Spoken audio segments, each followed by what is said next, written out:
Hi, Daddy's here. Don't worry. Don't worry. Daddy showed up. Hi, friends.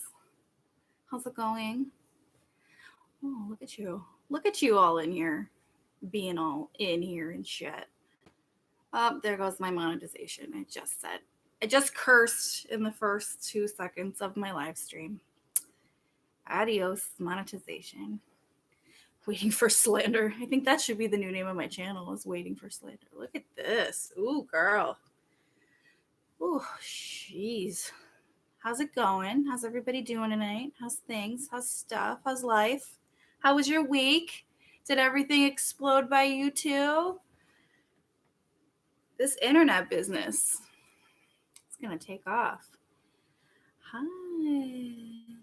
Hi, Jazz. Hi, Liz, Ashlyn. Gabardoo. What's your name, Gabardoo? I need to know. Because I love your username. Oh, for your slander. Right. Got you.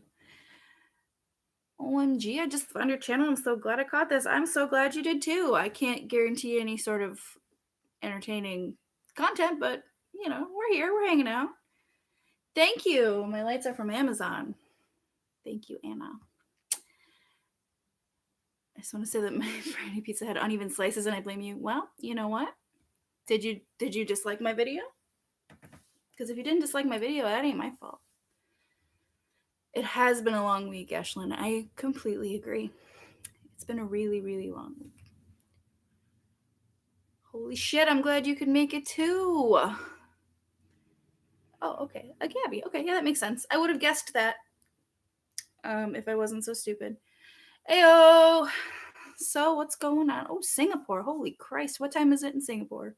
We're going to get into the time zones again this week because last week I learned that I know nothing about time zones. Long and emotionally exhausting, just like my last relationship. Tonight we're drinking $4 champagne and some kind of mix of juice. So, hi, Sarah. Go to your room. You're grounded. Time is an illusion. It's a shitty illusion. Ready for the time zone discourse? Yeah, right?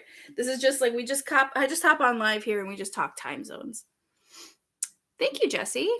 I don't feel cute, so I appreciate the compliment. I do have pets. I have a dog. He's over there sleeping, and he's old, real old, like ancient. Up is white, black is east. Thank you, Peter Griffin. Please order pizza for me so I can live through you. Amber, eat pizza. Why are you not eating pizza? Yes, Ren, essentially a mimosa. Yes. I, too, would like pizza. I haven't really eaten today, and I would like to eat.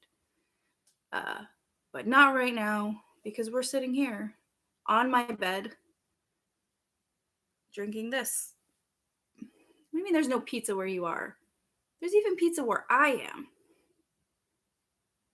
How do you not have pizza? That's just cruel. All right, I won't judge. I won't pry. I won't pry into your pizza problems, but at least go to the store and get like a frozen. Oh, that's right. I'm sorry. I forgot. You're on the wrist. My bad. I forget. I'm a little slow on the uptake. Burger King. We're getting it from Burger King. Now everybody wants pizza. Great. Good job, everybody. Now we all want pizza. Look at this. Okay, let me tell you something. Let me just put a pause on the pizza combo real quick. Let me tell you a little something about having kids. When you get pregnant, they drain all of the everything out of you, and then you lose all your hair. And then you continue to lose all your hair for a really long time. And then you grow back these fancy baby hairs, especially when you wear your hair up all the time, and then you continue to lose more hair. So I am just a sea of baby hairs. So cool. Hi, Steph from Mexico. How's Mexico doing?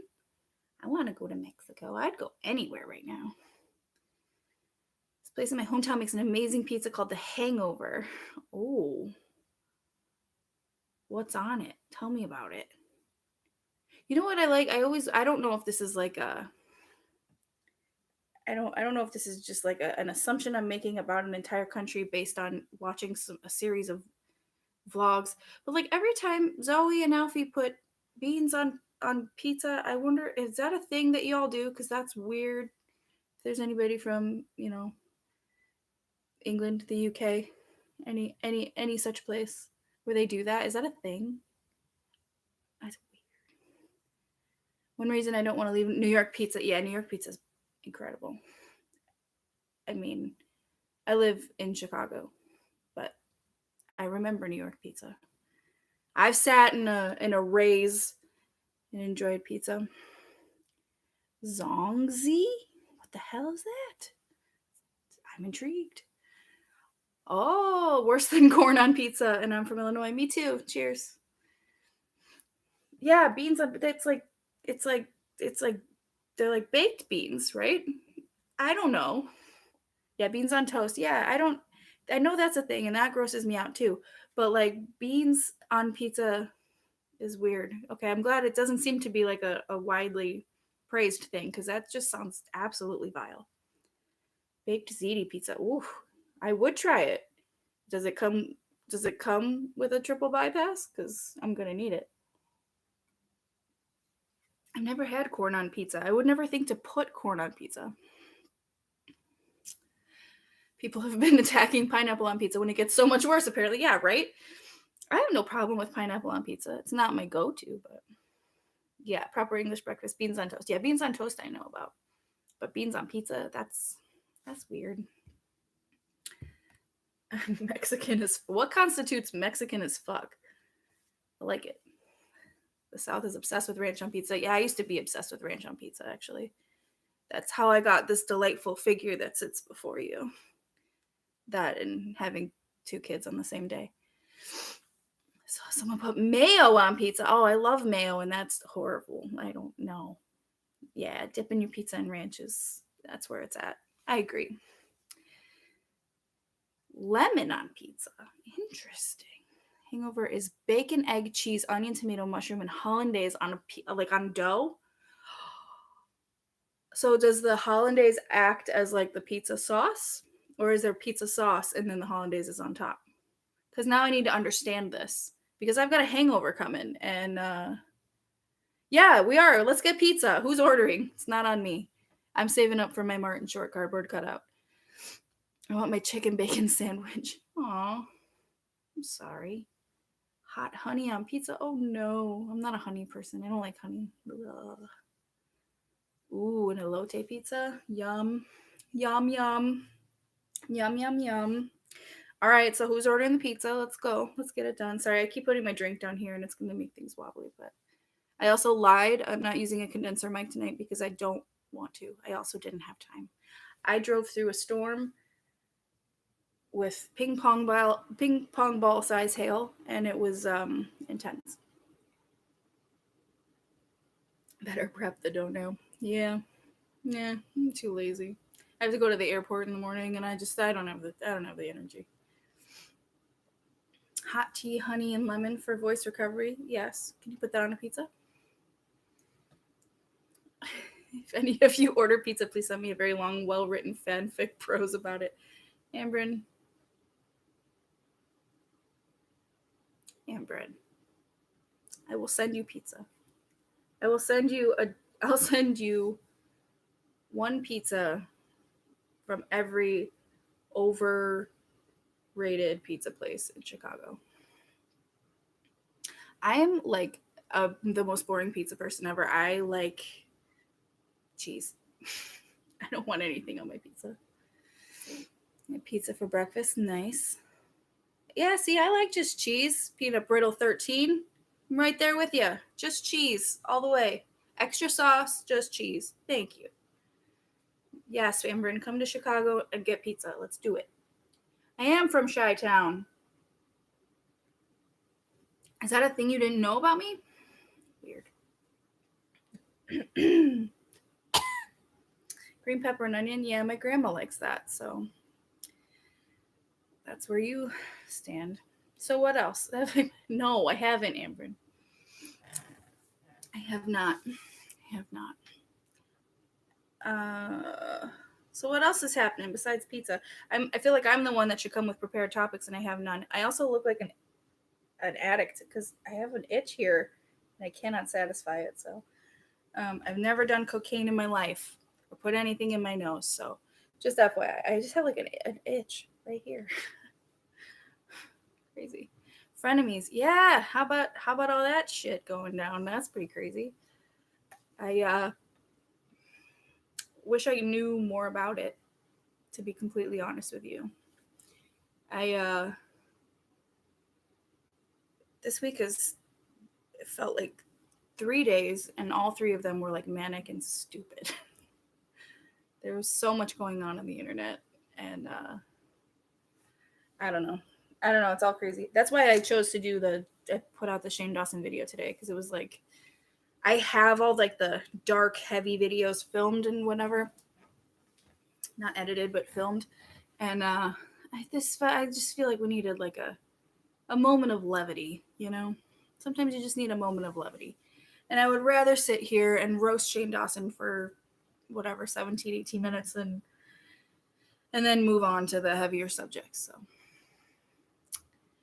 did you make a video about Gabby being exposed? The frenemy stuff was a result of not setting proper boundaries, not telling Trisha when they were being too much, and just letting her go. Oh. I really need. All right, guys, and easy with the cocaine talk, okay? We're not doing cocaine here. We do pizza. Everybody got if you got blocked by Gabby Hanna this week, send a steak emoji, because holy shit, everybody's getting blocked by Gabby. I feel honored in that I'm not getting blocked by Gabby because Gabby muted me months ago, which I think is hilarious because it means I can still talk shit. And I'm good with that. Oh, yeah. Steak emoji. I don't have a partner, Norm. Yeah, Fabian, she muted me. She was, I don't even know how, the only reason I know that she muted me was that she was telling her friend, well, I could call them her friends because she does, her fans to not engage with trolls and shit like that because that's what they want. And I'm muting them anyway was kind of in the sentiment. And I noticed shortly thereafter she stopped, like, because once in a while, like, a tweet would get like attention or whatever, and I corrected one of her tweets with like an actual just like fact, and she didn't reply, and I don't know why that makes me know that, but I just feel like I was very active during that time, and I've said enough shit at this point that she should have blocked me by now. But yeah, so I think a handful of us, if you've been talking shit to Gabby and you're not blocked yet, you were probably muted as well a couple months ago. Yeah, she takes criticism so well. Yeah, no doubt. I don't know what's going on there, but like, shit, it's getting weird. I don't. It's weird because she's like caught between this place where she's like trolling, but she's also like, I don't think she knows where the end, like the finish line of it is. You know what I mean? I wanted to ask you after the last live, who are your favorite Chicago improv people? I don't have any like Chicago specific improv people that I enjoy. I mean, TJ and Dave were around for a long time before like Sonic hit. I can't really think of any. I think I did more improv in Chicago than I did watch. But like overall, like I've gone to see the Who's Line guys when they tour. It's usually like Greg Proops, Jeff Davis, Brad Sherwood, and Ryan Stiles, I think was the last time. They were fun to watch. I like to watch like unknowns. I don't know. I don't really have anybody else off the top of my head. As somebody with ADHD, Gabby pisses me off. Yeah, that seems to be the consensus. She pisses me off for folks with ADHD. And the thing I was thinking about was how she was talking like all this nonsense about ADHD, and then she was so relieved that she was finally receiving medication, and that she immediately felt a difference, which I've learned through my comment section is a thing, depending on what medication they give you, that you can feel sort of an instant effect. And why isn't it working now? Is my question. You know what I mean? Like, why isn't it working right now? Where's the medication? Why are you being erratic and nutty? I saw Nayli in here. Everybody wish Nayli a happy birthday. It was like 2 days ago, but like do it anyway because she's bored and hungry in a parking lot. Okay.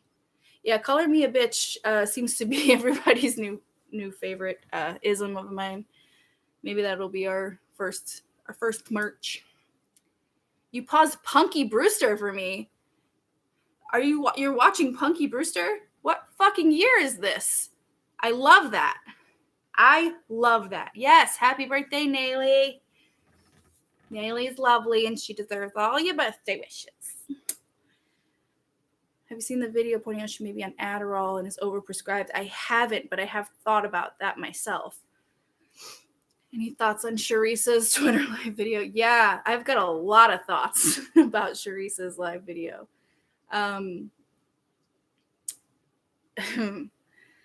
She's no different than Gabby. She's threatening my friend on a live.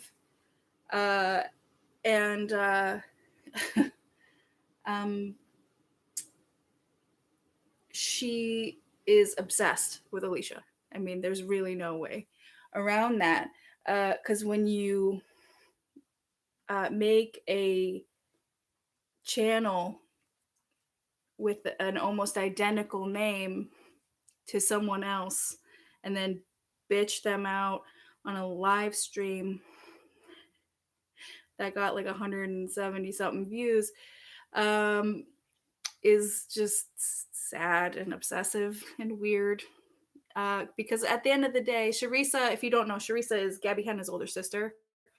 She was the one who was seeking out drama channels to point out she hadn't received art credits for Gabby's first book, Adulta Lessons.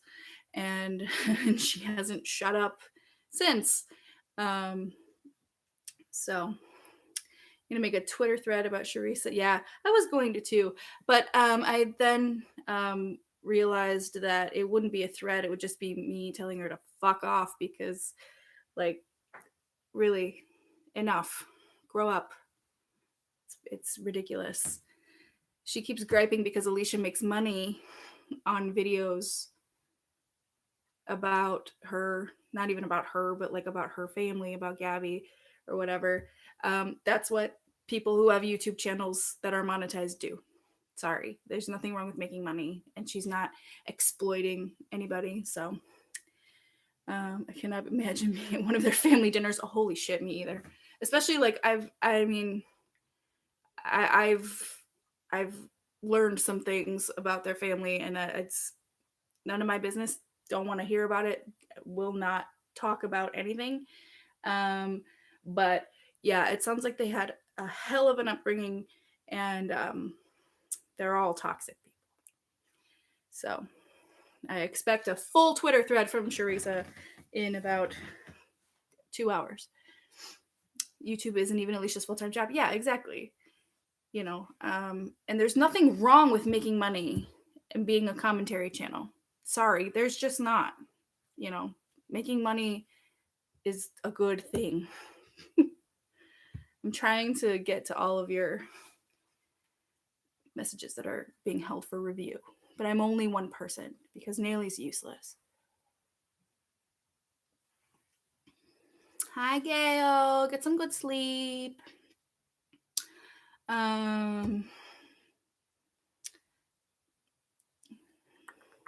Sympathetic, yes, but also it's not a get out of being a fuckbag free card. Yeah, for sure. I get it. I feel the same way. everybody has their own shit going on. It doesn't give anybody the right to act like a fuckbag. Yeah, Naily, you're a mod. You demanded to be a mod. You demanded a wrench, and I gave you a wrench. Thanks. I need more pillows. I actually have a ton of pillows, but these are the only ones. Creaky bed. These are the only ones I can use without breaking my neck because I'm elderly. You didn't miss anything, Emma. We're just talking shit. Nothing to miss here. Naily's gonna start kicking you all out. Hell no. She'd have to start doing something first. Commentary channels are like news, so I mean making money off them is like being paid for a service you're providing. Absolutely. And not to mention, I saw actually Dustin Daly responded to a comment about making money for making videos. And it was like, you know, oh my God, enough ads. And he's like, yeah, okay, well, there's ads, but it also takes me hours to film and edit and upload. And that's true. I mean, the last Gabby Hanna video I made, was it the last one? The BuzzFeed one?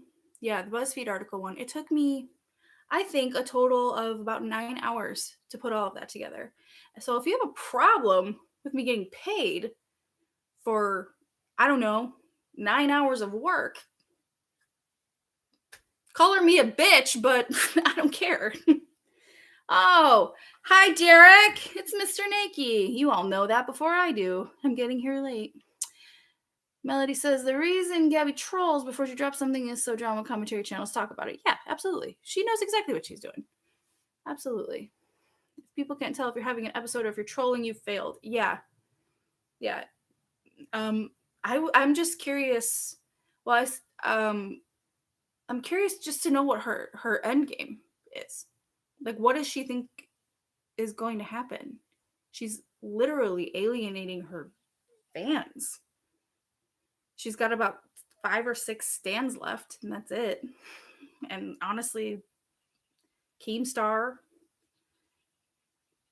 that's about it. Nobody's taking me to Sioux Court, especially if you're watching Punky Brewster. I'm curious to know what the hell is wrong with her. Yeah, I think that's kind of the internet's consensus. Is they just kind of want to know what the hell her deal is. Viewers are getting this content for free, so I don't think they have any room to be complaining about getting ads that you can easily skip after 5 seconds. Yeah, I mean, and I get it. Like, sometimes I'll be watching a Peter Mon video and there's like 800 mid-rolls and you're like, all right, dude, come on. But like, you know, it's part of the job. It's a lot of work. You know, it's not hard work. Like, don't get me wrong. Like, this isn't fucking grueling work. It's pleasurable and it's fun, but like, it is work, you know. No, Susan Court is not welcome. Uh-oh, you got a hangry lady. Sorry for the things she says when she's hangry. There's a new Punky Brewster? For real? Is it really? I am so out of the loop. I gotta stop just like watching the same 4 things. I watch literally the same thing to go to bed every night, and I don't ever watch anything new. I need to figure out how to get my next Twitter account blocked by her, and I need to make it good. Make it count. Make it count. Tell her something that she needs to hear, because she has to read it in order to block you. So make sure it's something that she needs to hear. Yes, Peter's videos have been very I love Sassy Peter. Peter Mon has like the best energy of anybody on YouTube. Sassy Peter, Fed Up Peter is my new favorite though. Naily, I think you're muted too. I think you and me and Meegs and a couple others. I think we're muted. That's the only explanation I can come up with how we're not blocked. I think she's never been this deep in shit before because her past drama, from what I can remember, always been on her to clear things up and apologize, but she always makes excuses and now she can't. Yeah. I don't think, I don't know if she knows like what her end game is, to be honest. I eat meat, but I watch the same John Joseph Crow Mag Frontman's vegan cooking show, The Hard Truth. Wow, those are a lot of words that I didn't understand, but I got the gist of it at the end there. Cool. I watch Steve Martin and Martin Short's special on Netflix to fall asleep every night. Go figure. I don't think I've tagged her enough to get muted or blocked. Maybe not. I bet her publicist told her you need to post this apology, and Gabby told her to fuck off, you narcissistic abuser, you're fired. Honestly, I think so too. I really do think she let the publicist go, because at first I thought she was ignoring everything and blocking people at the behest of her publicist because it would keep her from being reactive. But like seeing these very pointed videos makes me realize that like there's no way a publicist would even let that happen. Publicist hasn't done anything except keep her away from that shitty journalist at BuzzFeed. Don't feel bad for Gabby's publicist. That's what publicists do for a living. They know exactly what they're getting themselves into, and if they can't handle the client, they leave. Perhaps when she started all this, like on Rachel, she had a narrative in mind and would make her way through to Trisha and drop this series. Yeah, I think that's exactly it. I think she was really trying to pick fights with people that she had in the series, and she was ready to just expose everybody. And then as she started to get hit with more and more things, I think she realized like she wasn't going to be able to pull on anybody's sympathetic sensibilities, if you will. Who is Irene? Irene is Gabby's friend, and I don't know where she is, but she's seemingly absent, as is Peyton. If I was her publicist, I would have quit after that interview when she went, LMAO, can I call Rachel a bitch? Like, she's not even trying to fix her image. Why hire a publicist at all? Yeah. The only reason I would say that she hired a publicist was at the request of the label that's representing her, who still haven't released my copyright claim, which is really annoying, but that's a story for another day. Is this series even real? I think the series is real. I don't think we'll see all of it. I think we may see some of it, and I think she's just going to continue to bury herself until she takes another leave from social media. Speculation Nation, Potato is locked up in her basement. You know what? That's not an unreasonable speculation. I do think that they broke up for sure. I mean, I can't say for sure, but I for sure think that they broke up. Because all of her scream singing in the bathroom has been like heartbreak songs. I was also reminded today that she has a song called Warning Shots that's supposed to be released at some point, which I think may align with all of like the allusions to guns and shit that she's been doing in these like weird TikToks and Instagram stories and stuff. So I think there's a song forthcoming. And since her record label MLM hasn't released my copyright claim, I already have an idea of how I'm going to review that.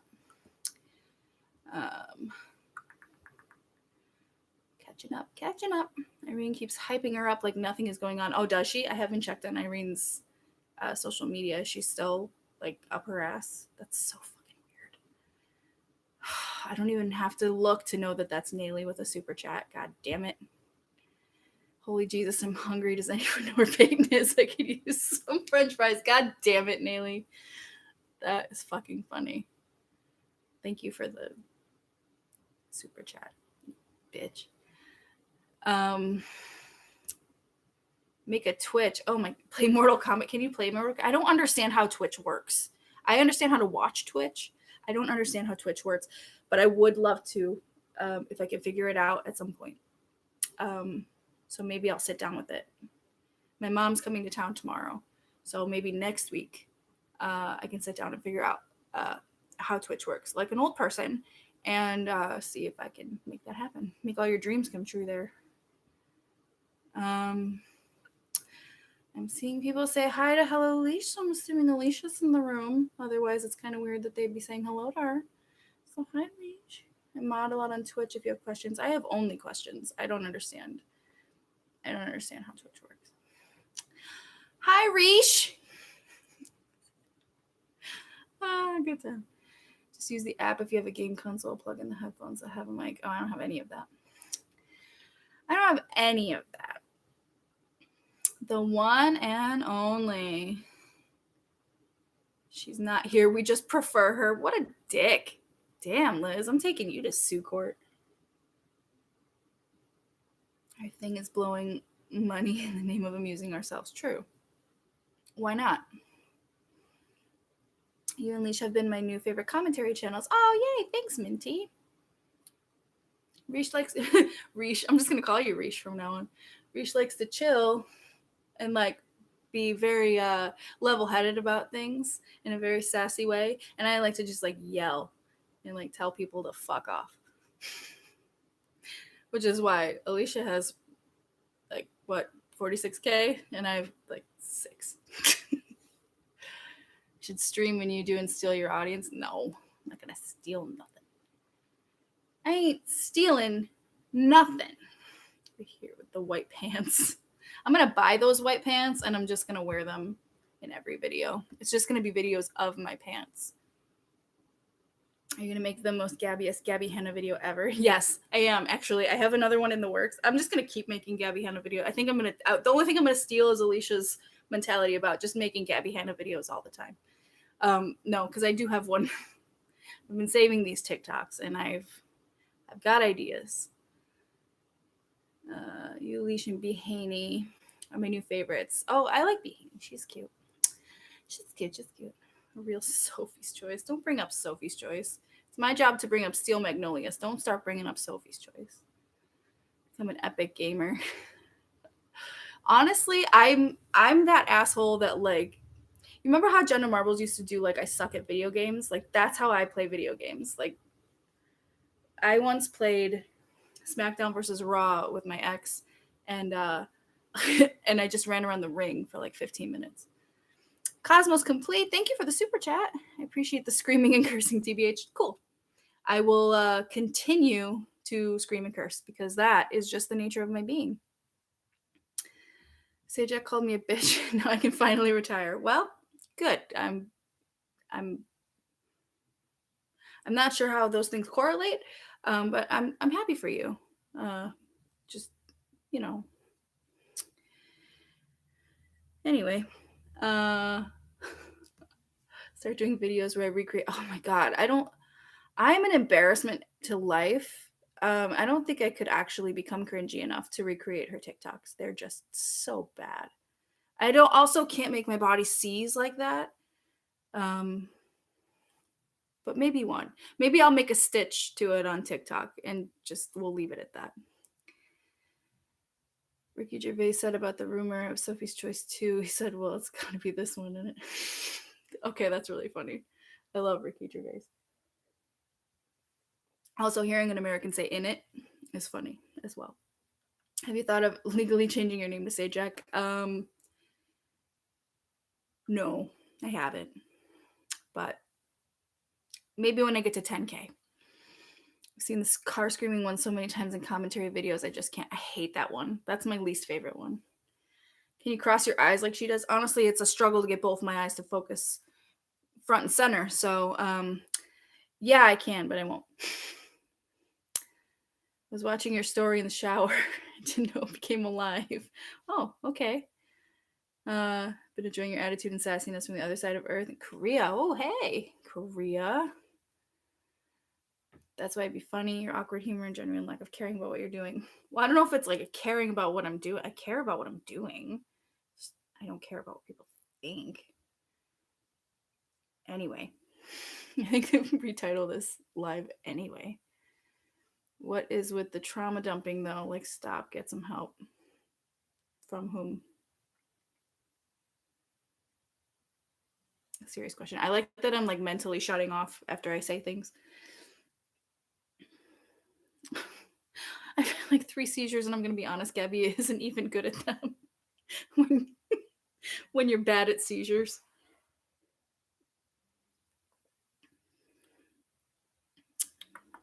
Can't watch her TikToks. They give me the heebie-jeebies. Yeah, I agree. The only reason I keep watching them is because I either hate myself or I their content, I guess. Let's meet in the middle of our island and recreate the seizures. Okay, but okay, I'll recreate the seizures if I can meet Nayli and Amber in the middle of your island. Give me your island. 34-year-old lady that just said heebie-jeebies. Yeah, it's all right. I say heebie-jeebies all the time, and I'm a 35-year-old lady. Anybody else miss Jenna Marbles? Everybody misses Jenna Marbles. That was rhetorical. I'm a sucker for punishment. Yeah, I am. I don't know. There's something about fucking Gabby Hanna that is, and I hate to admit this because this feels like giving her credit, but like she's somehow fascinating while also being absolutely infuriating. I have to go to my sandwich to be here any minute. I love you too, Liz. Go to your sandwich. Been watching so many Jenna's Ratchet Salon vids. Yeah, I miss like the videos that she's taken off the internet. There was a bunch of them that I'm sad are gone. What is everybody's favorite Jenna Marbles video? Because mine are Thoughts from a Bathtub 1 and 2. Those are my favorites. It's like a car crash. You can't look away. Yeah, Gabby, she's a human car crash forever. The plant review. Oh, that's a good one. The jujitsu videos. Those are great. 50 Shades Darker. How to Be a Hot Girl, like her original one. Alicia said it best. Of course she did. When she said the topic of Gabby is a billion times more interesting than she is. Yeah, that's true. That's true. What to do instead of cleaning your room. Is that the chili face noodle punch one? I love that video. Kermit falling in the pool. Taking Kermit to see Santa. Did I just get cucked by Santa? That's like my favorite thing. Everything is glue. Oh my god, I listened to the yes, J&J's cooking. Like the old ones, like the less produced J&J's kitchens were fantastic. It was called 2-Minute Cardio, and it doesn't exist on her channel anymore, but it is still on Spotify. And I was listening to it in the car, and I don't know if I just like completely forgot about it and like shut it off in my brain, but I was laughing my ass off because it's actually really fucking funny. Not that it's surprising that Jenna's funny, but ASMR mukbang unboxing makeup tutorial. Yeah, that's a good one. Clip and bangs. Kaiva Red Bull vodka. The beard video. Made a dog bed out of Irish Spring for Kermit. What bitches were at the airport? Yeah, she did take that one down. That's a good one. Sermet. Any of the ones with the dogs? Yeah. Sorry, I'm trying to keep up with the chat. Best mascara to cry in. Is she okay? Imagine how much he regrets cheating on her. Oh, Max, no sleeves. Is that what we're talking about? I think so. Yeah, Max. Yeah. What a dick. I never got like a good he was only like in her videos like towards the end of their relationship, and they just seemed like a very combative relationship. Love Julian though. The drunk makeup, yeah, that's a goodie. When she turned into a disco ball. Google deep dives. Oh my god, yeah. You know what? I will say, for a creator who no longer creates, and for having taken down so many of her videos, Jenna Marbles has the best like compilation videos across the board of just like some of the funniest shit. The bunny series, yeah. Dogs in Halloween costumes. Yes. Max no brains. Hell yeah. Julian. Jenna turning into a couch in a disco ball. I love that like they're like meme review and reacting to compilation videos with all of those like horror movie edits of the couch and all of that were incredible. 3 looks. It's a good one. Oh, the fire alarm video. Yeah, the kid that made those videos. That was amazing. Whoever animated Julian is a genius when he was like the little tiny guy with the mustache. Brilliant. Reading mean comments to the dogs. Oh my god. I would also pay many monies to see Jenna's TikTok favorites. Mock. Oh my god. I missed the one that she took off her channel that I really love was the annoying girlfriend 12 Days of Christmas or whatever. Oh my god. I love that. And I do love mock as well. Who'll dress as Gabby for Halloween? Oh, like you just dress up like Freddy Krueger. It's the same thing. Jenna ruins the Conjuring in it. All the Jenna in Harry Potter, those ones are great. I've been subbed to Jenna from the How to Fool Guys into Thinking You're Pretty video days and How to Make It Look Like You Have Big Boobs. I know, me too. There was, I don't know if it, no, it doesn't because it was on her vlog channel and she deleted all the videos on her vlog channel, which makes me so sad because the last Vlogmas she did was like my everything. It was like weird. I get like weird comfort vibes from people's vlogs. And that was like, that set of Vlogmas videos was like my favorite. So those are gone. But back in the day, in her old videos, she did one. There was like this real long story about the boot on her car where she kept getting parking tickets no matter where she parked in front of her building. And then she ended up with the boot on her car. And then she kept getting tickets because she couldn't afford to pay for the boot to get the boot off her car. So her car was still in the parking spot. And like the whole video was just about like the parking tickets and the boot on her car and like paying to go get the boot off her car. But like for whatever reason, it was fascinating.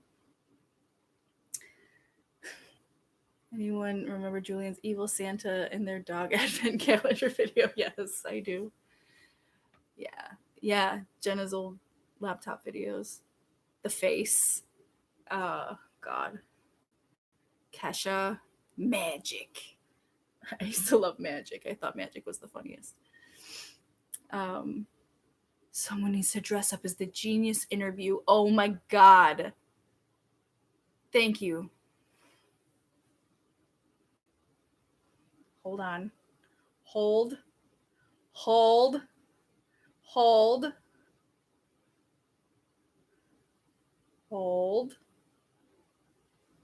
Dress up like the Genius interview for Halloween. Thanks. I say thanks to my dictation. Jenna's beard. Soup recipes. Oh, yeah, soup. The door. Just says the door. Oh, the door. Hold. Yeah, I just wanted to make a note because that was an incredibly brilliant suggestion. Someone's got to be Peyton in the chair in the background of that photo where he looks like the Stonks meme. Somebody's got to be that for Halloween. I'm upright leisurein. What are this? The music to I Wanna Be Tall creeps me out because it sounds like an organ, and I have a thing about organ music. But the video is excellent. The workout video she did where she just did nonsense was peak 2000s nonsense. I think that was 2-minute cardio, wasn't it? That one was funny. I'll do it. I'll tape a potato to my face. Taking one for the team, Ren. I appreciate it. Can I be Gabby's pile of clothes for Halloween? Which one? I really appreciate the fact that no matter where she lives, her house looks like a fucking trash can, and she has people to clean her house. Just for men and Jenna. No, it isn't. I'm a man. I watch a lot of Jenna compilations, so like I pretty much know them all by heart. Oh, you'll be paying for me. I'll be paying for you. I just gotta wax my head. That is a commitment. And as Jenna Marbles once said, it's not a Chipotle addiction. It's a Chipotle commitment. 3 Looks was a banger. A homeless man, a 12-year-old boy, and a hooker. Marbles is the best dog. Okay, I love Kermit. Okay, Kermit's adorable. But like as Kermit gets older, like you can feel the nasty coming off of him. You know what I mean? Whereas like Marbles is just like real subdued and like he's just along for the ride. He's just in like a pouch connected to balloons in his living room. You know what I mean? Candy, I do not think that Gabby and Peyton are still together at all. I don't think so at all. I think they're donezo. I like Marbles the most because I have a Chihuahua. I do too. Yeah. Chihuahuas are. I feel like Chihuahuas and cats are like an acquired taste for people. You know what I mean? Because like they're lovely to their owners and like they hate everybody else. You know what I mean? I want a fleet. I just want a fleet of German Shepherds. A fleet of German Shepherds. It's an excellent unit of measurement. You have to show them to us sometime. Oh, my dog? I mean, he's kind of like out cold, or I would have him come over here, but if he wakes up at some point, I'll bring him over. The Chihuahua Pomeranian mix. Wow. What's that mix like? Fuzzy? Barky? Mine's like he's a Chihuahua Min Pin mix, I do believe. He was a find. I love Rachel Oates' dog, Kyra. I think that's how it's said. Brigade of Rottweilers, a murder of crows, and a metric butt fuck ton of pigeons. Okay. What was the one? There's what's the animal that's like their grouping is called a business? It's like otters or something. I honestly am not yet convinced he's not still around. Gabby said herself that your friends should hype you up no matter what. So she's obviously seeking out those kinds of people. He sucks either way. Yeah, he does suck either way. I don't think they're together. I really don't. I think before this past week, before Jesse dropped those videos, I think she was trying to keep up appearances that he was around. But I don't think that he is. But again, that's just my. Is it ferrets? Ferrets are a business? Hell yeah. I love that. A business. Otters are the puppies of the ocean. That photo with him in the background, he looked at it and said, thinking about that photo makes me laugh because he looks so miserable. And he does look like the Stonks meme, and that gives me life. I ran into some people walking their ferret in Perth the other day, and they let me pet him. Oh, that's nice. Ferrets are cute. They just smell bad. Why is Jesse just now dropping those recordings? Well, I'll tell you, 99 Flower 99. That BuzzFeed article came out, and yet again, Gabby felt compelled to talk about Jesse and how she had given her apologies, yada, yada, yada, yada, when that's not, in fact, the case. And she continues to rip open Jesse's trauma surrounding her assault whenever she's got something to sell. And I think Jesse is finally fed up with being quiet about it. I don't doubt Peyton not being with her anymore, considering her bragging about being able to fuck anyone's parents or ones they love. Yeah. Yes, important to note what Amber said here. She was also terrified and had panic attacks before releasing them. She did record last year, but backed out. Yes. Yes. I will say that I can corroborate that she was literally having panic attacks before she released them. Thanks for the explanation. I just wondered, since they were kind of old. Yeah, that's, it's heavy stuff, and Gabby comes with backlash, no matter what you are saying to her or about her. Horny and desperate. Okay, I don't know what that's reference to, but same. I'm so proud of Jesse for dropping those recordings. Yes, me too. Sincerely. I don't get sincere a lot here, but I'm sincerely so proud of Jesse. That takes an amount of bravery. That everything that Jesse has done since that occurred has been incredibly brave. She's a brave, awesome woman. I meant Gabby, but I mean, yeah, me too. Yeah, I mean, aren't we all? Peanut Brittle 13 says, fuck Shane. But I always loved Andrew and Garrett. Yeah, me too. And Drew. Yeah, it does make me sad because, like, I liked a lot of those videos. And honestly, I liked Shane Dawson for a really long time. And I'm not bummed in the way that I'm like, oh man, I can't enjoy my favorite creator because he's problematic. I'm bummed in the fact that, like, you can't enjoy fun content when the creator is a piece of shit. You know what I mean? Keemstar is the worst. The worst of the worst. Just straight garbage. A bloody simp for chocolate chip cookies. Okay. No judgment here. I'm a bloody simp for cream cheese. I got you. Cream cheese and Martin Short. That's, if you asked me to paint heaven.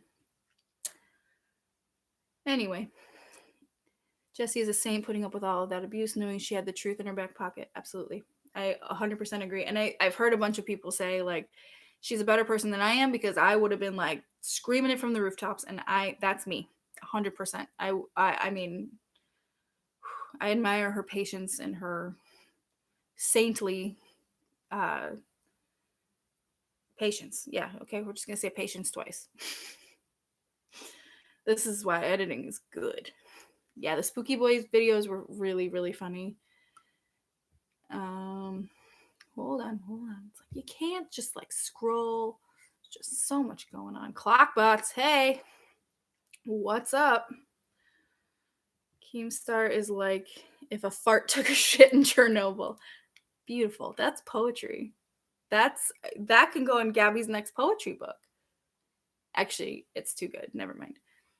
Does Gabby pay Keem or what? Yeah, probably.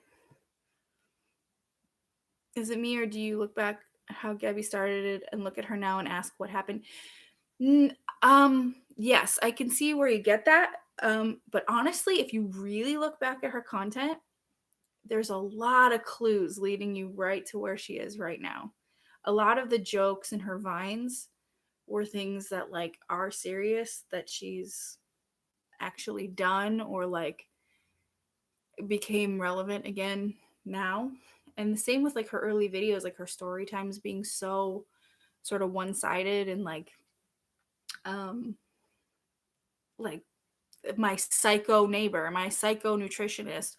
At some point you got to wonder, is she the common denominator in it all? And the answer is, at this point, unequivocally yes. So yes, yeah, what happened, but also like, it kind of makes sense. I don't get what Keemstar gets out of defending Gabby. Like, are they friends? You know what Keemstar gets out of defending Gabby? The satisfaction of continuing to be the world's biggest fucking incel and an actual piece of shit. He just enjoys being a piece of shit. And it makes me sad because he's got a daughter. And I don't ever want to go for anybody's parenting because that's, I think, out of line. But like, it worries me that he has a daughter. It really does. Like, that's to have a father with that mindset. And it's disturbing. It disturbs me. With the amount of shit Gabby has put Jessie through, I'm proud that she continues to call Gabby out on her shit and doesn't allow her to play the victim. Me too. And I think not enough credit is given to Jen Dent for that as well, because Jen Dent has been put through hell by Gabby's stans for sure. I don't know the extent to which she's been put through hell by Gabby, but I think she deserves a lot of credit for that too. Yes, Gabby is a habitual liar. Wait. I hate this chat business. We will carve you Martin Short out of cream cheese. Oh my god, don't tempt me. Peterman made a good point. If someone we like to watch turns out to be bad, we can always find someone else to watch. Absolutely. And honestly, the thing is like, it doesn't mean that person is bad forever. You know what I mean? People can come back and actually leave and work on themselves and come back better people. It just hasn't happened yet. So yeah, Keemstar does seem like a shit person. Keemstar wants to sleep with Gabby. Oh god, Gabby wishes. So many small good creators. You know what? Honestly, I really like that there's kind of been a rise in the small creators this year. I don't know if that's just me personally, but like I feel like I've watched a lot more small creators this year, which is great. I think we need to phase out some people. LA, I don't know if anybody's answered you yet, but Keemstar has been coming to Gabby's defense, saying that she's done nothing wrong, because that's how Keemstar does morals, I guess. I think Gabby was just better at hiding it back then. Yeah, it kind of seems like when Jen Dent talks about her, that's kind of the vibe I get. Is she's always been like this. She just hit it better back then. Yeah, I'm gonna steal all your baby daddies. I don't know. I don't know the context of that because I know it was part of like a revine. But I'm not here to make excuses for it because it was gross. Yeah, she always painted herself as the victim. Found her through the psycho roommate story and used to love her story times. Yeah, I did too. I used to like her story times a lot. I used to like her whole channel a lot until she started outwardly being this. I don't want to hear her. I wasn't in the right mindset. My mental health is bad. Like, no, Gabby, we saw the real you. Yeah, exactly. And that's exactly what she's going to continue to try to do. Obviously she did it in the BuzzFeed article. Of course I was an asshole. My mental health was going unchecked. And it's like, well, whose fault is that? That's not everybody else's fault.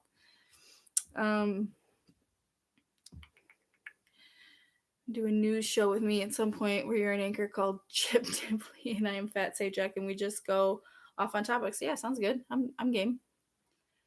I don't think Gabby would step to Jen at all. I think she is afraid of Jen Dent 100%. And I feel like she should be. Jen Dent literally needs reparations. Yeah, let's go for it. Jen and Jesse, both of them. Let's give it. Gabby's ultimately a fucking pussy who goes for the meek ones. She absolutely does. That's absolutely true. And not even meek all the time, but usually people who are really unsuspecting or who are not already like up her ass, like Rachel Oates, like she gave her an incredibly fair, honest review, and wasn't mean, wasn't scathing, wasn't harassing or bullying her, and that's why she went for Rachel, because Rachel's a smart person who knew what she was talking about. Let's have another drink to that. But yeah, she always goes for people she deems to be beneath her in some way, but I think she's scared to death of Jen Dent.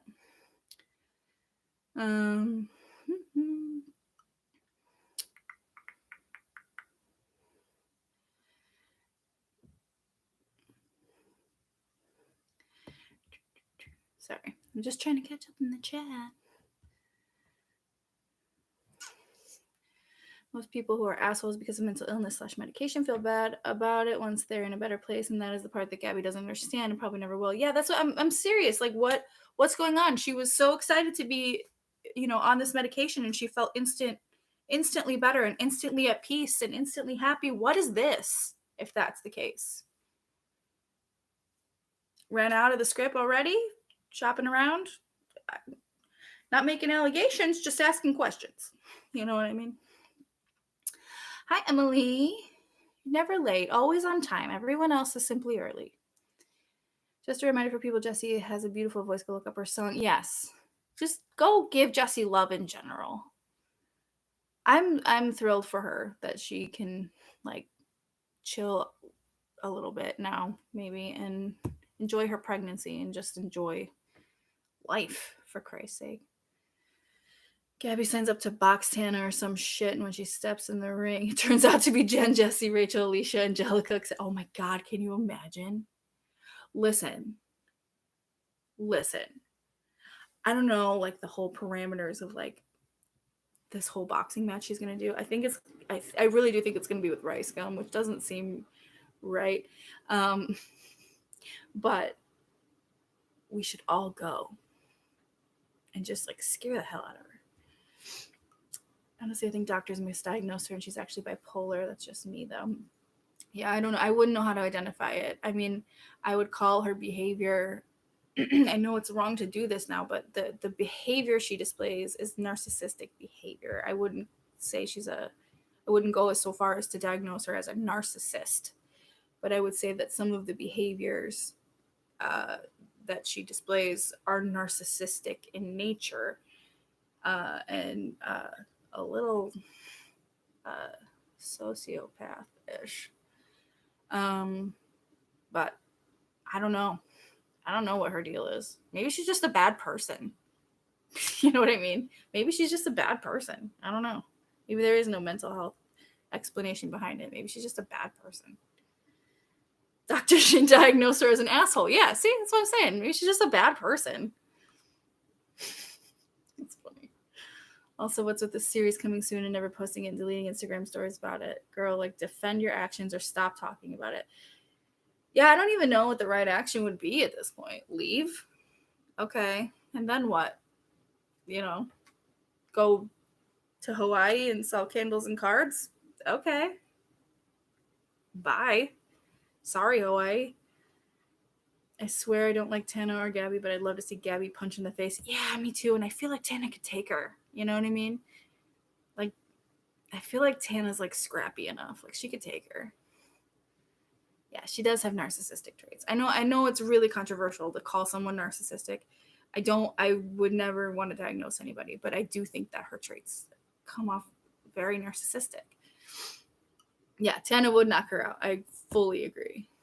I don't think Tana's scary. I think she's just scrappy. The dream Gabby shows up to the boxing match, but it's actually just a bunch of people confronting her for what she said / done, and she's not allowed to leave the ring until she responds. Yeah, set up by her publicist. Oh my god. Yeah, I think that would be the only time I would ever root for Tana as well, Minty. She is a wild card. Scrappy, but also couldn't handle getting a piercing. Yeah, neither could Gabby. You know? She screamed like a lunatic. Where were the videos of her screaming like a lunatic getting her tattoos, is my question. Tana has found her behind a dumpster vibes. Yeah, big time.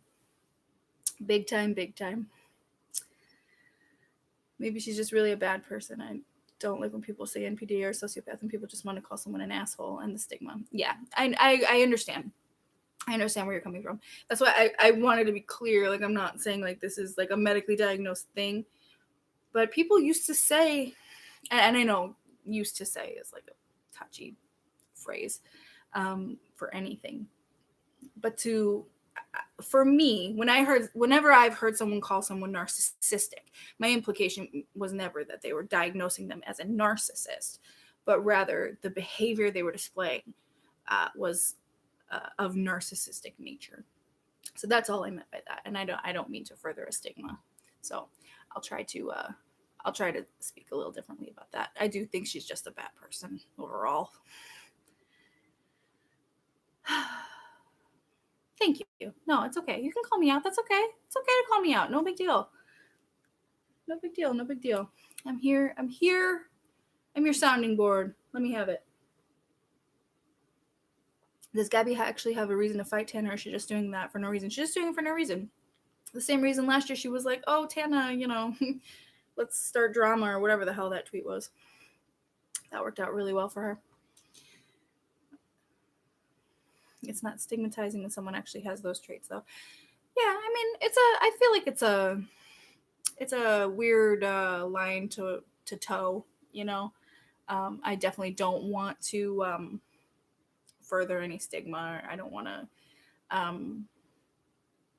you know what I mean? I don't want to put certainly Gabby Hanna's face on any misrepresenting any mental illness. You know what I mean? Can't stand the way Gabby thinks.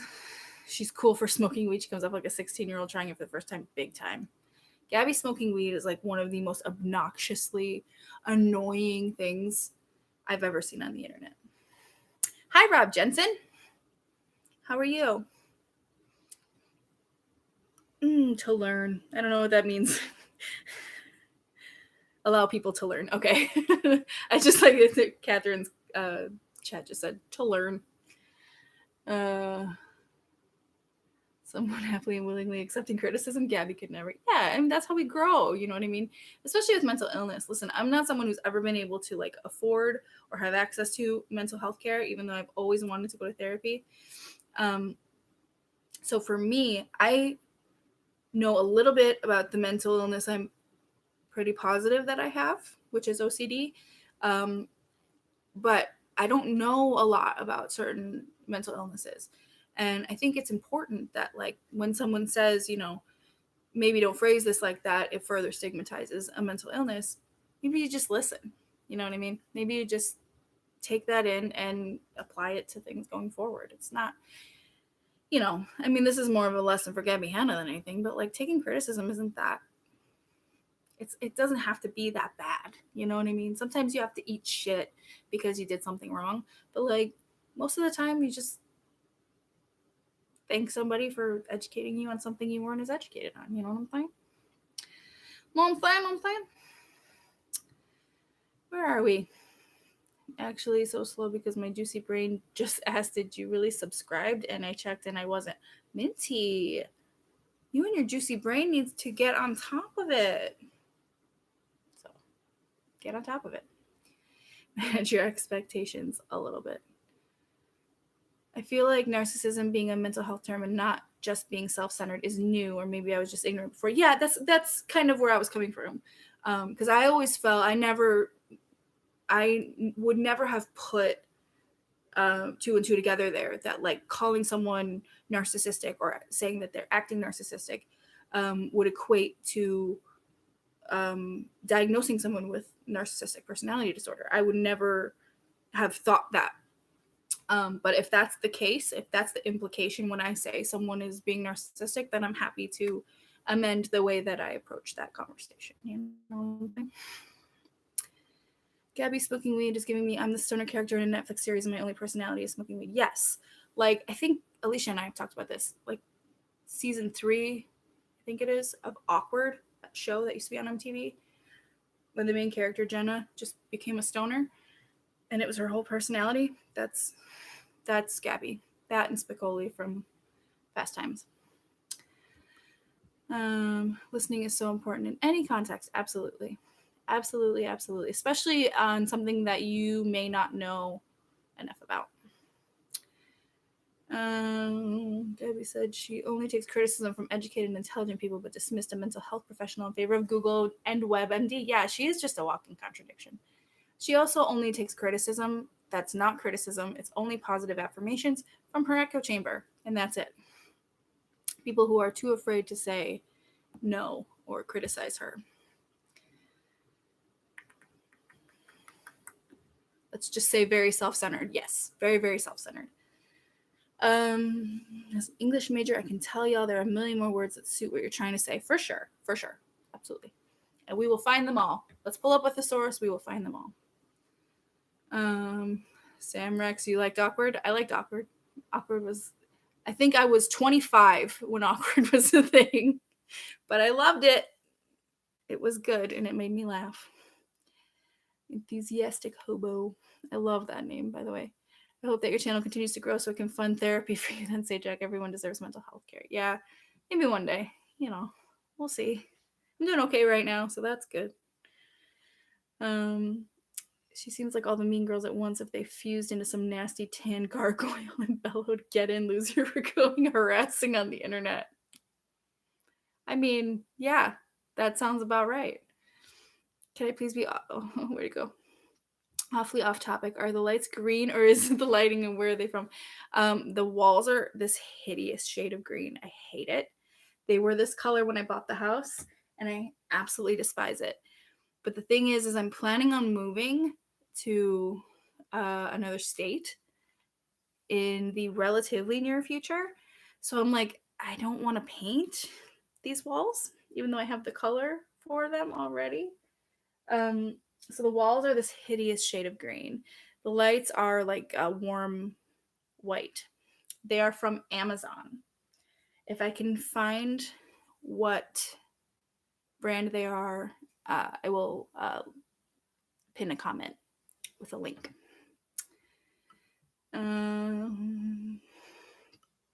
Something I'm hung up on is why send Rachel the book if she wasn't prepared for an honest review. I think she was honestly expecting that Rachel would give her a glowing review because she honestly thought her book was good. I think she had this like delusion of grandeur that she had written an incredible piece of art, when actually she had written an incredible piece of shit. Because I too reviewed it. I only made it through half. I literally was falling asleep. It was... Are the fireworks outside? Is that what's happening? It was really bad. And I'm not like I literally, when I review something of Gabby's, I literally will go into it with an open mind. Like, as biased as I am about what a piece of shit she is, I do critique her work, her art, like her books and her music with an open mind. Because, like I've said before, I like Gabby's music. I can't really listen to it anymore because I can't quite separate the art from the artist anymore. But I always liked her music. And so I would genuinely go into these with a completely open mind. And Dandelion was garbage. Just FYI. And someone told me, I don't know if anyone can attest to this, but someone told me around the time it came out, that she stole a line from the poem / the song Dandelion from, I believe it was a Black poet. I have never been able to find that tweet again, and I've never been able to back it up with any sort of like substance or findings. But someone told me that, like, it was just like backed off the top of their head, and I was like, oh shit. And I honestly kind of wish I looked into it more.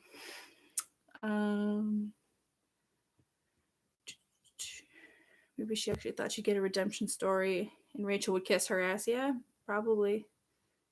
What really pisses me off about the Rachel Oates thing is all of it, but also like the way that BuzzFeed characterized her, because that author, who has since like vaporized and left the internet, she didn't even like go to Rachel's channel, and like you can tell because she called her like a scathing reviewer, and that she was, you know, giving these brutal insights. And it was like, you've literally never watched a Rachel Oates video. You did not watch a single Rachel Oates video in preparation for this article. And I can tell because she couldn't even find where Rachel called her a bitch, which was in a video that I was able to very easily find by watching. It was just really pathetic to me, the way that that author chose to characterize her based on Gabby's assessment of Rachel. And I think that author should be fired. Oh my god, I need to catch up on all you guys. What's up? She's stolen jokes. Yeah, for sure. Bo Burnham, Louis C.K. There was another one, wasn't there? Yeah.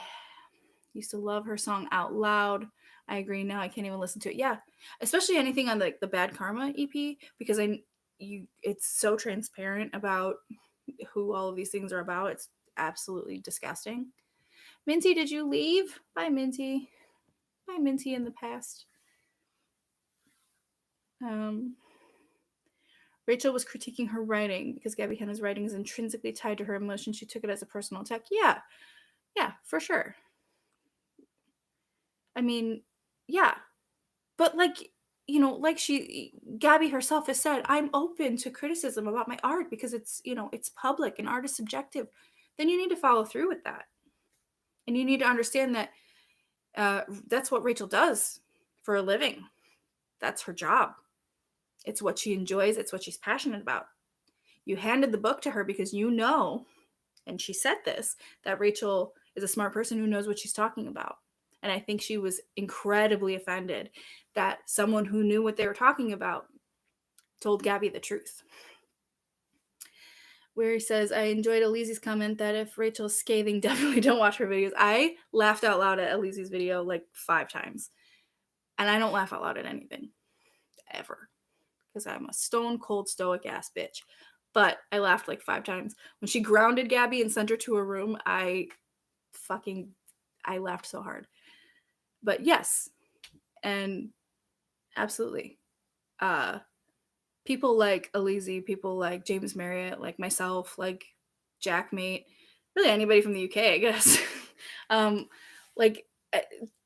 You know, I feel like it would be more game to call people like us out who are literally just making fun of them. But I guess it probably hurts more hearing things from people who like know the art you're trying to push on a bunch of like 16-year-old kids. Gabby didn't show any emotions in her poems, though. She literally shit on a page and sold it. Some of them had like emotion, but like they were all like incomplete. They were like incomplete thoughts. It was like half a sentence, basically. It got really frustrating to read because it was like you'd start to read this like idea that was pretty good on page and you wanted to see where it went, but it was as if she cut it off mid-sentence. Like all of the poems were like that. It was really obnoxious. I purposely chose to stop following her after the classmate incident, so I've been so out of the loop, and this blows my mind. Woo! A lot has happened since then. I can imagine this blows your mind. I really enjoyed Savvy Writes Books' take on things, and authors not coming for people who review their work. Oh, was that the video that was like, authors don't do this or whatever the hell the title was? Yeah, I mean, you can't do that. I mean, you can, I guess, now in the age of the internet, but like, that's life. I think I've made this comparison before, but like the comments that Roger Ebert, who used to be, if you don't know, an incredibly famous and respected film critic, he used to put out these incredible, scathing, like one line blurbs about movies that he would watch. And the thing about it is, that's what makes it entertaining. You know, you can sit and listen to somebody wax poetic about a book or a movie that they didn't like for like an hour. But at the end of the day, saying something like, you know, I would rather put pins in my eyeballs and spin upside down on my head for 2 hours than ever sit through that movie again is way funnier and more interesting to watch or listen to rather than um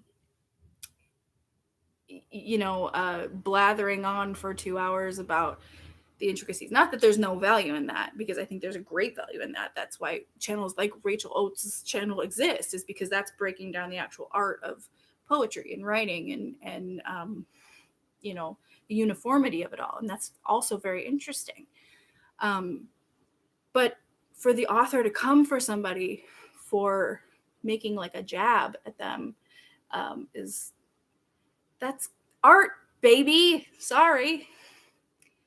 I've watched Alizé's videos so much it's almost a problem. Same. I love Alizé. I'm an Alizé stan. I'm not an anybody stan, but like, if I could be a stan of somebody, the closest to stanhood I get is for Alizé. I watch a lot of the UK YouTubers too. James Marriott, Jack May. I love UK YouTubers. They're just like on a completely different plane, and they're fantastic. The author was shitty at a lot of ethics regarding journalism. The author was shitty at putting together sentences. I think we're talking about the BuzzFeed article. I don't know what happened there. I don't know what their vetting process is like to hire journalists, but they need to get better at it, because sentences that made no sense. Like, there was just like, it was bad. It's just bad. Alizé is the person to stand for. I agree. Amron said that me and Alizé are similar. Thank you. Thank you. I take that as the highest compliment. I've actually heard that before. I actually told Alizé that recently. BuzzFeed article about Jesse's assault. After that, like, WTF. Yeah, agreed. Yeah, reached out to the rape victim and also her rapist, because tact is non-existent at BuzzFeed. One glass, that's all it takes. Being around Gabby lowered the journalist's writing ability. Honestly, I probably had an effect on it. Judging by the way people talk about the way she talks to people, that she talks like a mile a minute. She's got a very manipulative way of speaking. I don't doubt that it actually had some kind of effect on the author. Hopefully we get an Alizé Sajak crossover. Oh my God, that's my dream. That's my dream. It's like Martin Short, cream cheese, Alizé. That's not really like a good hierarchy. They're all up there, you know.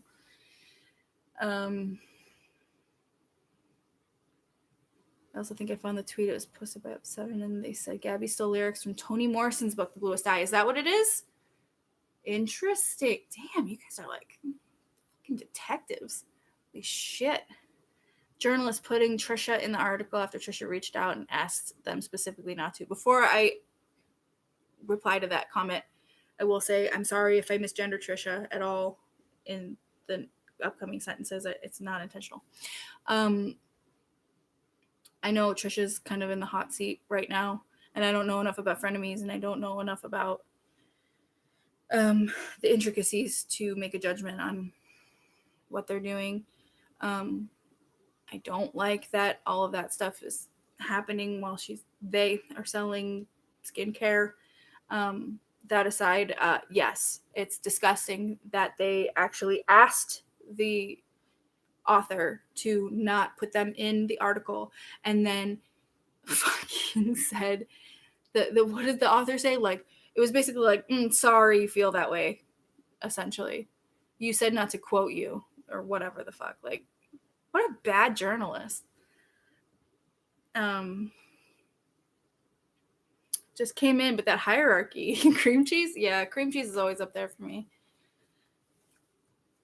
A journalist not fact-checking and implying Jesse's allegations were allegations only and not that Lepore had admitted to it, and asking Jesse for comment. Yeah, infuriating. Absolutely infuriating. Someone on my channel in my comment section made a point that it was actually good journalism on her part for reaching out to the other side, because it would have looked bad if she hadn't.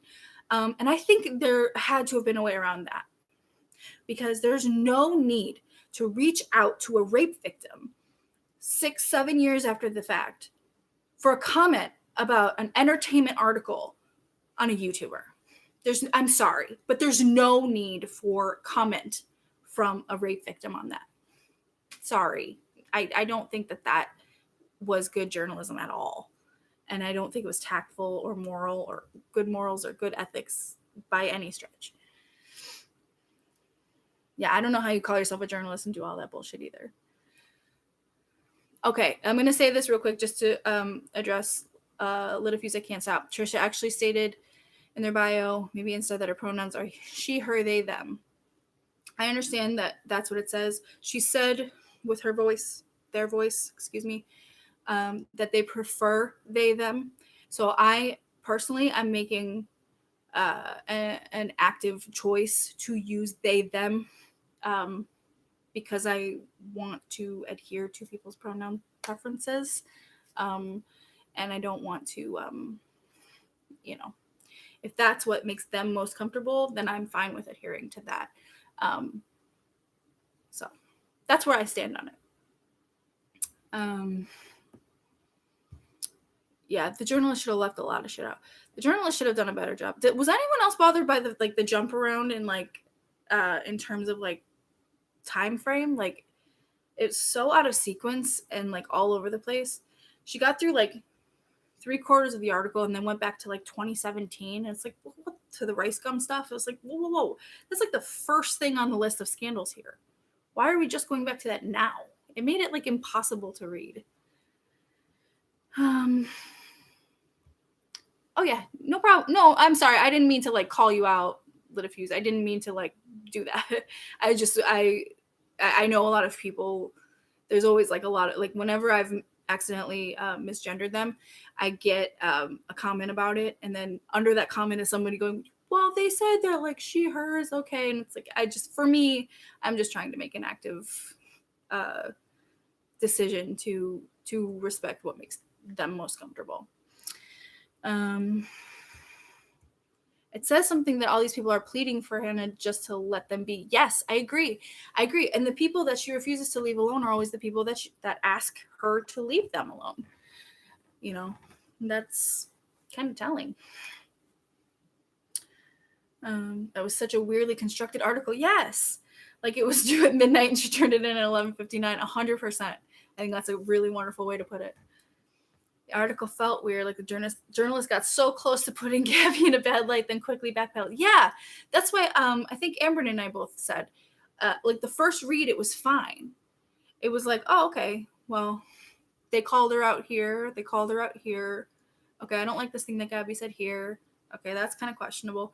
And then I went back and read it the second time. I was no, this article is actually absolutely infuriating. This is just, what is this? What is this bullshit? It really took 2 reads for me to be hey, wait a minute. It was all over the place. Okay. I want to add to this point. Kaz says, anyone unfamiliar with Gabby Hanna would be completely confused. Yes. And I want to say one specific thing that I thought about after I filmed my video on it. On 2 occasions in this article, the author refers to Gabby's podcast. First as Burnout, and then as Box of Thoughts. So if you don't know who Gabby Hanna is, you're going to think that Gabby Hanna has 2 podcasts, Box of Thoughts and Burnout. She in no way denoted the fact that Gabby rebranded her podcast. she spoke about both titles as if two podcasts exist. So if you don't know Gabby Hanna or like what she's up to, you're like, why does this bitch have so many fucking podcasts? Like, what an ear, like, just bad. Just bad. It's all bad. Just all bad. Really. Like, they didn't stay neutral. It was so weird and unsettling. Yeah. Yeah, the author, like, I think Peter Mon put it best when she said, she just misgendered Peter Mon. Peter Mon said it best when he was like, what is the point of this article she wrote? Like, what is the story that this journalist is trying to tell? Because it's absolutely unclear. Elise, cunt equals live, laugh, love. Yes. Oh my God, I laughed so hard at that. She's like cursive, a sign that says cunt written in cursive is like the live, laugh, love of like edgy edgy people or something like that. It was better when she said it. Go watch Elise's video. What are you doing here? Excuse me. Saw a guy comment that he didn't know who Gabby Hanna is, but he thought the article was measured and good. Yeah.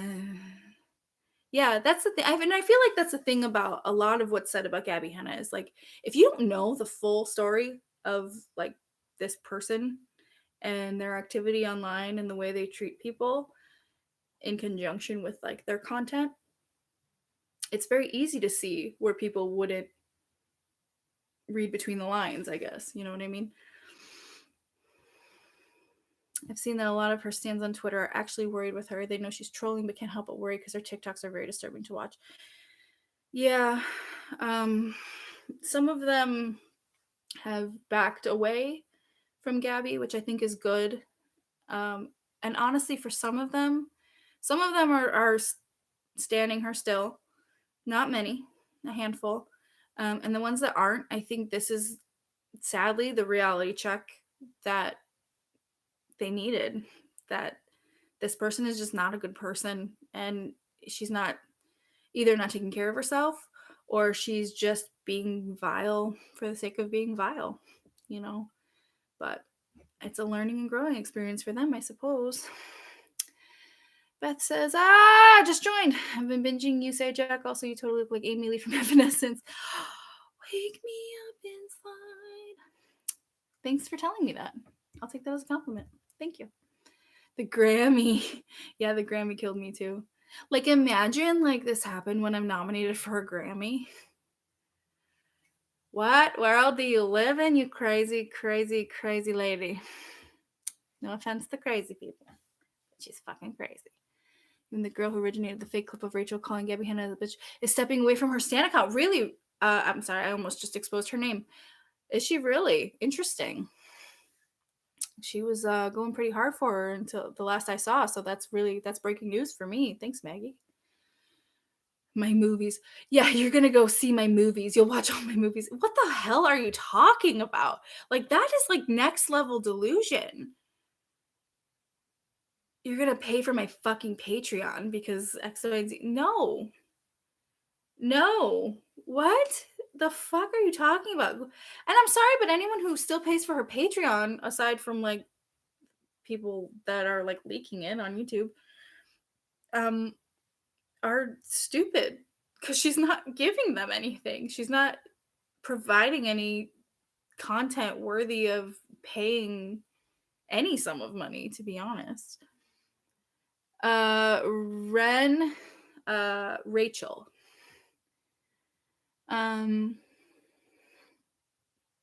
She realized she was in the wrong. No. Mm-mm. If you're talking about Gabby, no. Or the author, I don't know. I don't know who you're talking about, Emma, but definitely not Gabby. Or unless you're talking about the Stan. I love trying to piece together the conversation.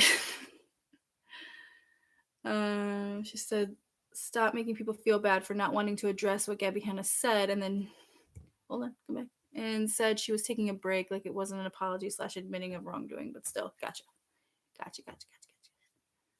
Okay. I mean, I feel like for a lot of these, Rachel's an adult. Sorry, I just said her name. Her name's Rachel. It's on her profile. I'm not exposing her. She's an adult, I feel as some of these stands are adults. And I do feel like this is like a hard truth for them, you know, which I get, you know, I do. I don't stand anybody except Martin Short and Alizé. But if both of them turned out to be horrible people, that'd be hard to deal with because you care about people that you put like time or emotional energy into, you know what I mean? So it's hard to cope with people you enjoy being pieces of shit. But like you're gonna have to if they're consistently pieces of shit. Yeah, no, she's an adult. She's an adult, Maggie. A lot of them are, which is jarring. I think they skipped over the shadow banning because it literally wasn't shadow banning. I don't from last year. We were having a conversation. Who was it with? I think Ren was there. It was a few of us in a group chat, and we were talking about how funny it would be if Gabby actually this year got legitimately shadow banned. Like nobody believed her. The only two words standing other than you. It's just me and Alizé and Martin Short. That's it. Cream cheese. Now I'm just like fetishizing my own thoughts. Imagine Gabby trying to work on a movie set with directors, actors, and just all people on set. She'd probably walk off set the moment she got upset, or if she didn't get her own trailer to sit in. Honestly, what Daniel, I don't know how to say the last name, Daniel Prada, Joey Graceffa's ex, said about Gabby working on Escape the Night, feels pretty close to that. The fact that she tried to compare what Freddie Mercury went through to her Mean Girl bullshit is not surprising, but very insulting. Very insulting. Very insulting. It's really hard for me to believe Gabby's fans are anything but young kids. I feel like we give so much credence to these fan groups, but the real question is, where are the parents? Yeah, I agree. You know, especially with the young ones. I've had young stands in my mentions and shit, and not even in my mentions talking shit about me and like my friends and such. And they've given me, you know, isn't she a mom? Like, what's she doing on the internet? And it's, to me, it's interesting because aren't you a kid? Why are you on the internet? Shouldn't you be doing homework? If my children behaved like you did, you know, if my children behaved like some of these younger stands did, they wouldn't have the internet anymore. And that's period, full stop. Thoughts on Creepshow? You know what? Again, that's another one I don't know enough about, but like weird and wild. Holy crap! I actually went over. I'd never heard of Lolcow before in my life, and I went over there to like just look at like kind of what the forums look like and stuff. I can't even figure it out. I'm so fucking old. But yeah, the Creepshow business is absolutely weird, but still kind of unsurprising. A whole ass rabbit hole. Oh my god. Oh my god. Slow down. I had a similar situation with Gabby Hanna and Creepshow Art where I was subscribed for a short period and then unsubbed because I got weird vibes and was turned off all before shit hit the fan, of course. Yeah, I mean sometimes like the last Gabby Hanna video I remember enjoying was the one where she went to try and get free shit for her birthday. And like after that, it was just like once she moved into that house and all she talked about was her assistant and I just the vibe completely changed and it was so absolutely weird. And I was just like, yeah, you know what, I'm done. Gabby Hanna is also 30 by that logic. Why is she on the internet? Yeah, exactly. I'm only 5 years older than Gabby Hanna. Like it's not I'm not like it, even if I was a geriatric on the internet, who cares? I'm allowed to be here. Just because I have kids doesn't mean I'm not allowed to be on the fucking internet. I had the internet before half these fucking kids were born. Get the hell out of here. Gabby Stans has the same vibe of the people who told me to undo button as a child. Gabby Stans are, well, now they're few and far between, which is nice. You know. Do I like Harry Potter? I do like Harry Potter. fuck is a lol cow? It's like a forum. It's like one of those like gossip forums. It's really like, it's too much for me to figure out. Not that I want to be there anyway. It's not my bag, but the format is a little much for me. Creepshow is like Maria and Kemi from last year, but for the whole internet. Yeah, that's a good way to sum it up. Where are we at? Off my internet, whippersnappers. Yeah, get off the lawn.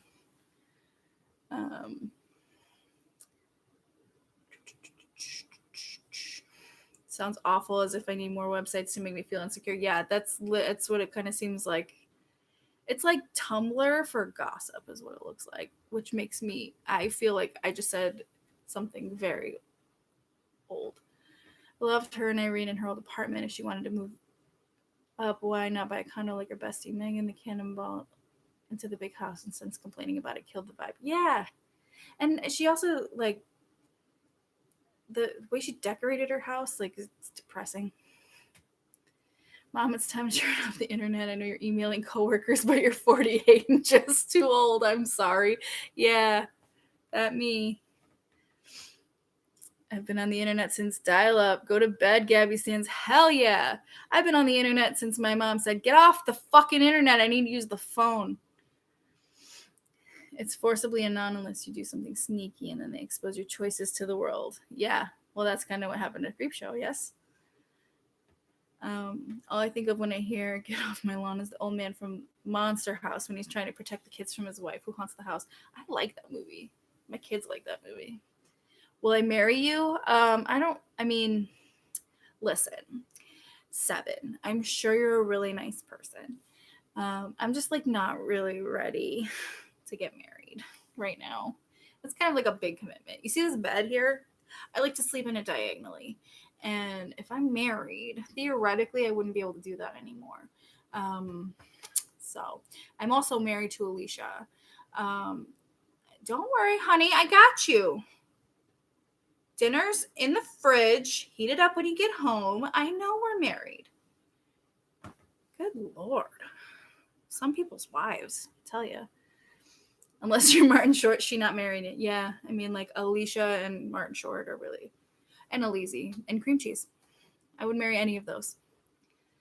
The funniest thing about my mom being on the internet, she types exactly how she did in 1992 and 2021. I'm not cheating on you. Don't you live with a man, girl? You're cheating on me. Mine's hypothetical. Yours is literal. Is there pasta for dinner then? No. Only cream cheese. Good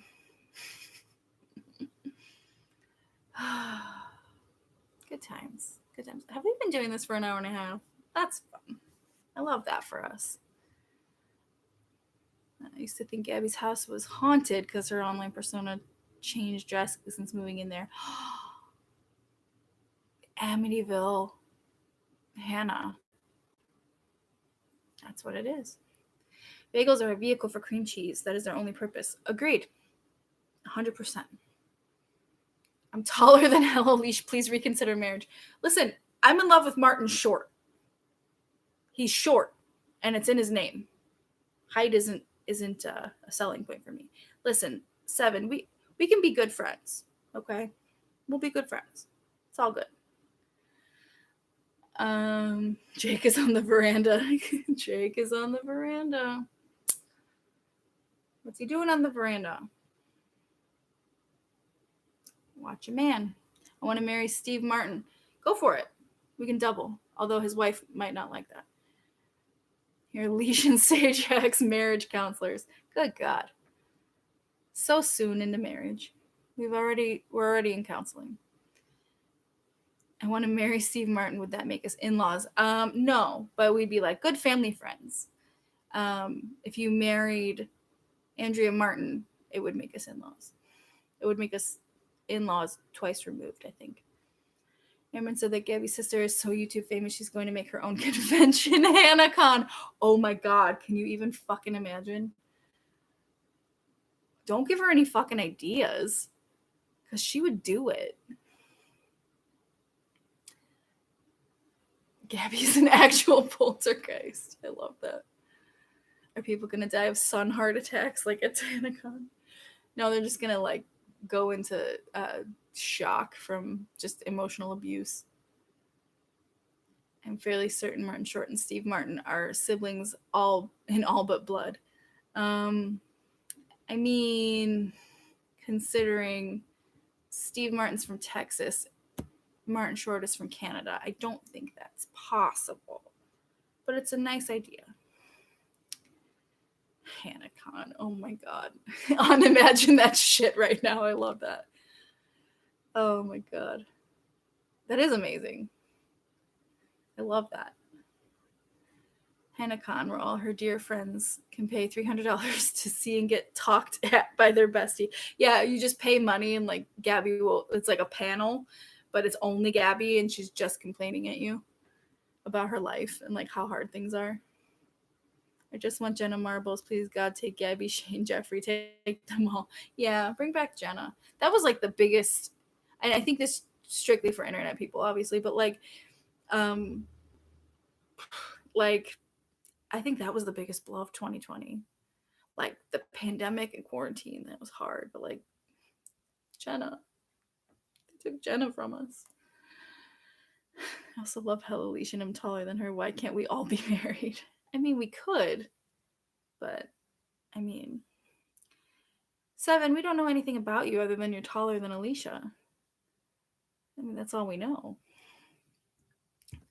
Susan needs to nuke these people off the platform, but she won't. Of course she won't. That makes Susan money.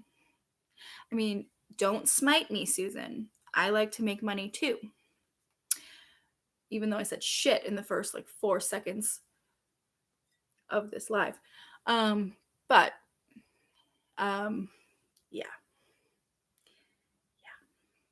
I like that Susan sat down. I'm not going to shit talk Susan, okay? I'm not shit talking her. Y'all can shit talk her because I see that you are doing. I like that she sat down with like Alfie Days and let Alfie be like, commentary channels shouldn't exist because it's hate and blah, blah. And then it's like, okay, then can we get rid of like Logan Paul? Because I think that's at the time the Logan Paul thing was going down, but like, can we get rid of like the Paul brothers or like Shane Dawson or literally any of these like actually problematic people then?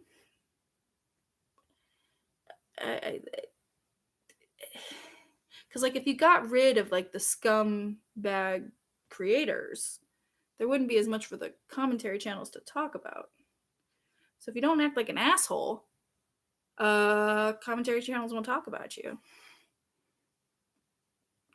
But are you still negotiating for marriage? What's so great about marriage anyway? It's just a piece of paper. You wouldn't want to be married to me. You wouldn't want it. Trust me. I'm generally like a miserable person. Unless you're an heir of a cream cheese factory, I'm not sure what you can bring to the table. 7, if you are Martin Short in disguise, I mean, taxes and insurance. Okay, touche on that. Yeah, don't be garbage and people won't talk about you. That's what I think. Like, you know, you hear like anytime you hear a creator bitch about how anytime you hear Gabby Hanna talk about commentary channels talking about her, remember, if you didn't act like a fucking asshole, no one would have to talk about you. Alfie low-key bullying I never was hard to watch. That was infuriating. That entire interview was absolutely infuriating. And I like Jackmate being so pissed off that he wasn't there, the one like moderating it. He absolutely should have been. But like Gabby Hanna's afraid of like Jen Dent, Alfie Days is afraid of Jackmate because Jackmate would tear him a new asshole. I said this in Leisha's live the other day. Think of it like Cinderella, Gabby's evil mom. Gabby's sisters are the twins, and Jessie Smiles is like Cinderella. Yeah, kind of. Honestly. Yes, Alfie Days. Yes. 7 is secretly cream cheese. Aw. I've never wanted to listen to people complain about sugar bear hair more than right now. Truly, honestly. Is it about vitamins? Can it be about vitamins again? Alfie knew better than to invite Jack to the discussion. I agree. Jack, I would have loved to have seen Jack tear him a new asshole, though. That would have been so much fun. I agree that commentaries are critical for the health of the YouTube ecosystem. Somebody's got to hold these people accountable. It's got to be us. You don't know Alfie or Jack. If Amber, if you like Aleezy, you'd really like Jackmate. Alfie Days is Zoella's partner, if you know Zoella. Ren, you're gonna make a commentary channel about me. Am I an asshole? I am. Sentient Cream Cheese. That's the name of my new band. Sentient Cream Cheese. What if 7 is a cream cheese sculpture of Martin Short? Don't get me all hot and bothered this late at night. Jackmate's Zoella calendar video is mandatory viewing. I fully agree. I haven't heard that name in years. Yeah. Aleezy calls herself the female Jackmate. Yeah, I think that's about right. Have you ever had honey pecan cream cheese? It's heavenly. You know what? I'm about to say something that may sound blasphemous from someone who said the word cream cheese like 1,000 times just in the past hour and 46 minutes. I don't like my cream cheese in a sweet sense. I like it only savory. I view it as a savory activity. Commentary has always been a thing. In the olden days, they were called opinion pieces. Yeah, and I mean, things like e-news and shit exist because of commentary. You know, they may not always be like legit and a lot like reliable, but like reporting on pseudo celebrities and celebrities is a thing that has almost always existed.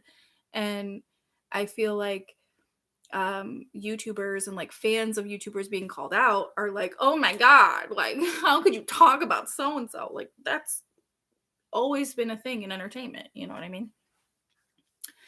Remember when shitty advent calendars were the height of the drama? Yeah, when Zoella charged what was it, $50 for that shit ass advent calendar. Don't get me wrong, I love Zoella, but that was trash. It'll just be about the wall color and lack of pillows. Oh, I hate the wall color too. I really do.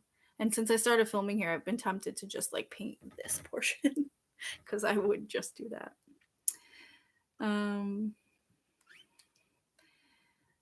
Plain cream cheese only. I like chive and onion cream cheese. That's my favorite. I like that I turned into Rain Man for that. My hubby's stealing my phone to watch Sajak. Do it. Cheesecake is an abomination. Every once in like a great while, I'll be like, "Ooh, a cheesecake sounds good," but it's never like a plain cheesecake. Like, give me like flavor on it, but almost never. I'm not a sweet cream cheese kind of person. People who don't like or want commentary channels are the kind of people who are worried about being commentated on. Yes, 1,000%. Salmon cream cheese or cream cheese with salmon on it. A bagel with cream cheese and salmon is my definition of heaven. Also, Martin Short and Aleezy, they're both there. I really spent the last hour and a half thinking cream cheese was the name of a YouTube channel. Nope, cream cheese is literally just cream cheese. The soup on E was great. Yes, exactly. That's what Def Noodles tries to emulate a little bit, I think. And certainly my kind of style, you know. That's kind of why I've been reticent to put out the video about the videos that Jesse Smiles shared the other day, is because I do try to keep things light and kind of funny and ridiculous on my channel, and this video is not that at all. It's just like a lot of me yelling and being angry. So we'll get there. We'll get there. Leash is already a cream cheese sculpture of Martin Short. How do you think she talks Sajak into marrying her? I think it would be me that would have to talk Alicia into marrying me. She's what some doctors call out of my league.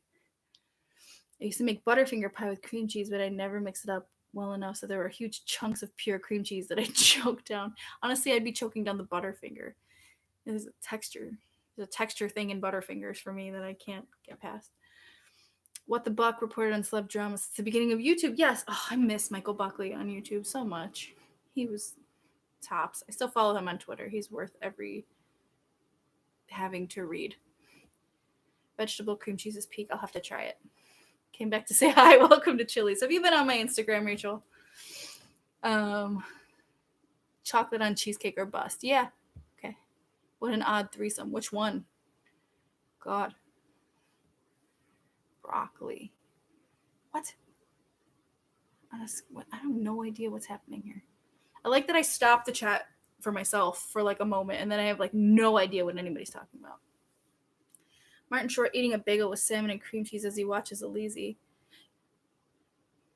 Okay. Martin Short eating a bagel with salmon and cream cheese as he watches me watch Alizé. How about that? Wait, Ambrin's Roomba is a pervert? I missed the context of that one. What the hell are you people talking about? I saw that the Welcome to Chili's guy died recently. What happened to him? I don't know what happened to him. I was literally, I've been to 2 restaurants since since the pandemic. The pandemic is still happening, but I've been to 2 restaurants in the past year. The first time was Cracker Barrel because culture. The second time was Chili's because culture.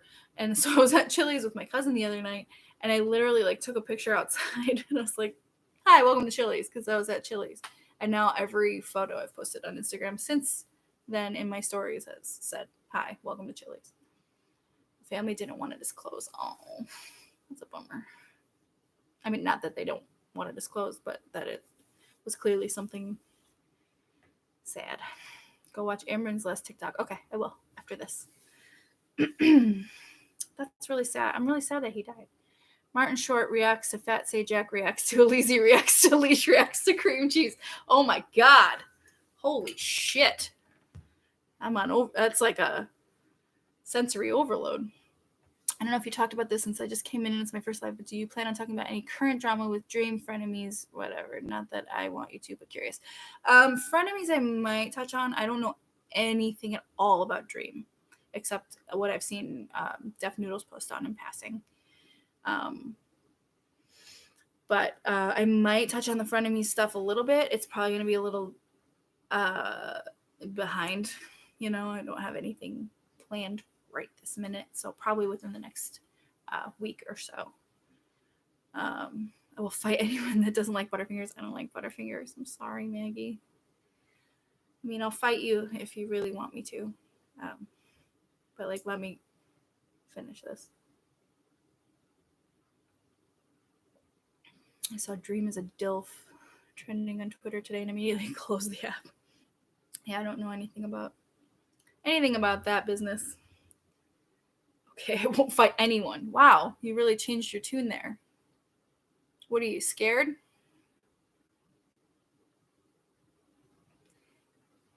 That's all. My brain just shut off after that. That's just the way my brain works. Something's wrong up there. How does Def Noodles know everything that's going on all the time? Because he doesn't sleep. Dennis doesn't sleep ever. As a mod in Dennis's Discord, I'll tell you. He doesn't. Whoa, sorry. He doesn't sleep. Say one positive about Gabby Hanna. She used to make good content. No.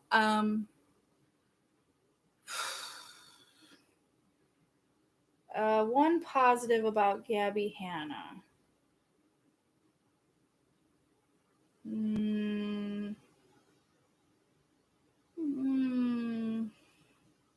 She makes catchy music. It may not necessarily be good music. It may not necessarily be like groundbreaking shit, but she does make a catchy tune.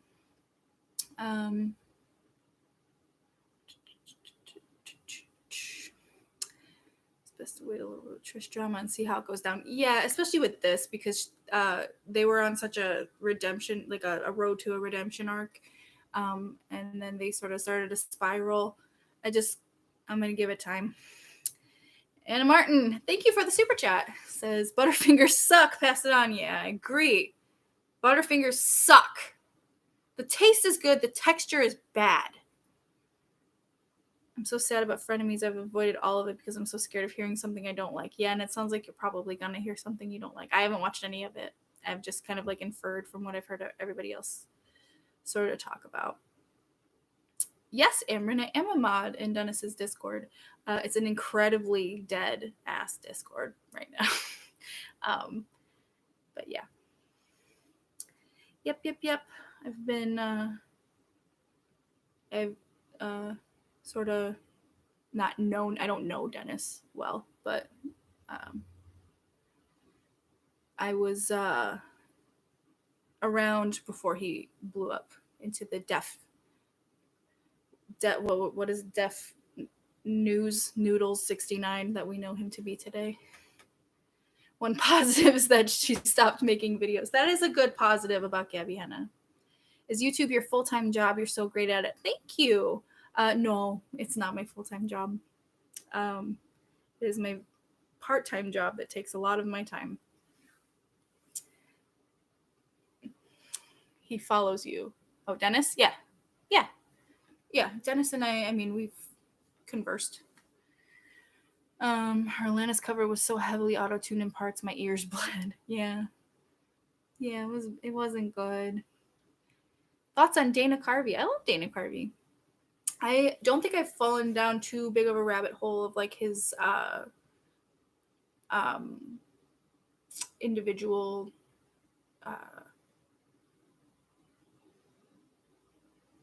act or like God, like my brain is just shutting off. I haven't gone for a deep dive on Dana Carvey ever, but everything I've ever seen him do, I've always liked. Who's Pip? Oh, your cat. Oh no, your cat's injured. I'm sorry, I didn't mean to come up at that so brashly. Get some healing vibes for Pip. Yeah, send healing vibes to Pip. Hearts for Pip. That's the cutest name. Oh, Pip's gonna be okay. Stan had the audacity to say Gabby's cover was better than Alanis's talk about delusional. Yeah, no doubt. That Stan was obviously not there in the 90s. 1994 was a big year.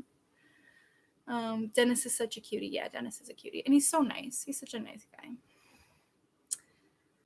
I could only stomach watching the cover with your commentary. I got that a lot on that video, which is nice. And kind of why I did it. And I don't, obviously, you can't be that overt about being like, I'm going to make this video so you don't watch the original. Because that's what gets you demonetized.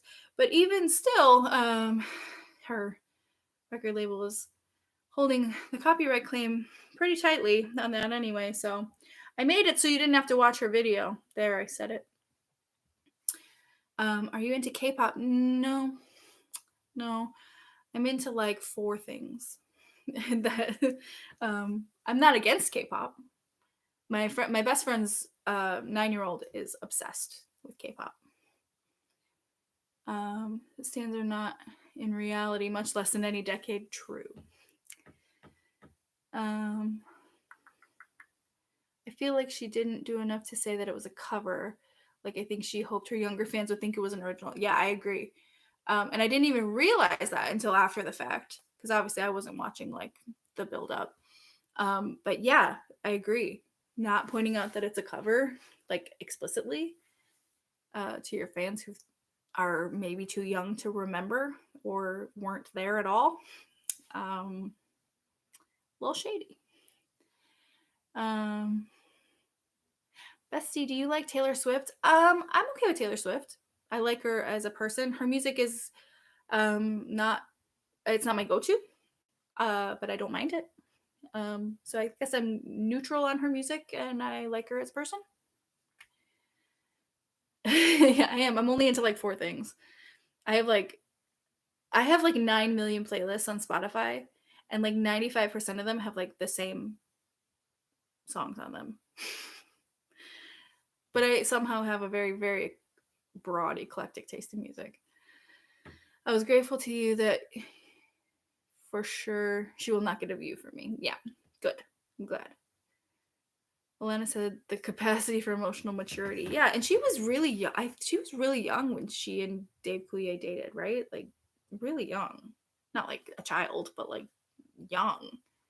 Younger than Gabby. I don't know. The only good news this week was Lord's new song, and honestly, I'm okay with that. I haven't listened to it yet, but I will because I do very much like Lord. Considering the source of the term stan, I find it concerning that people unironically call themselves stans, but that's just me. I also find it concerning when people say, I'm a stan, what do you expect? You know what I mean? Not only calling yourself a stan, but using that as a defense for your behavior. It's really kind of disturbing. Paramore. I don't think I've only heard a couple of songs by Paramore, honestly. But I'm open to Paramore.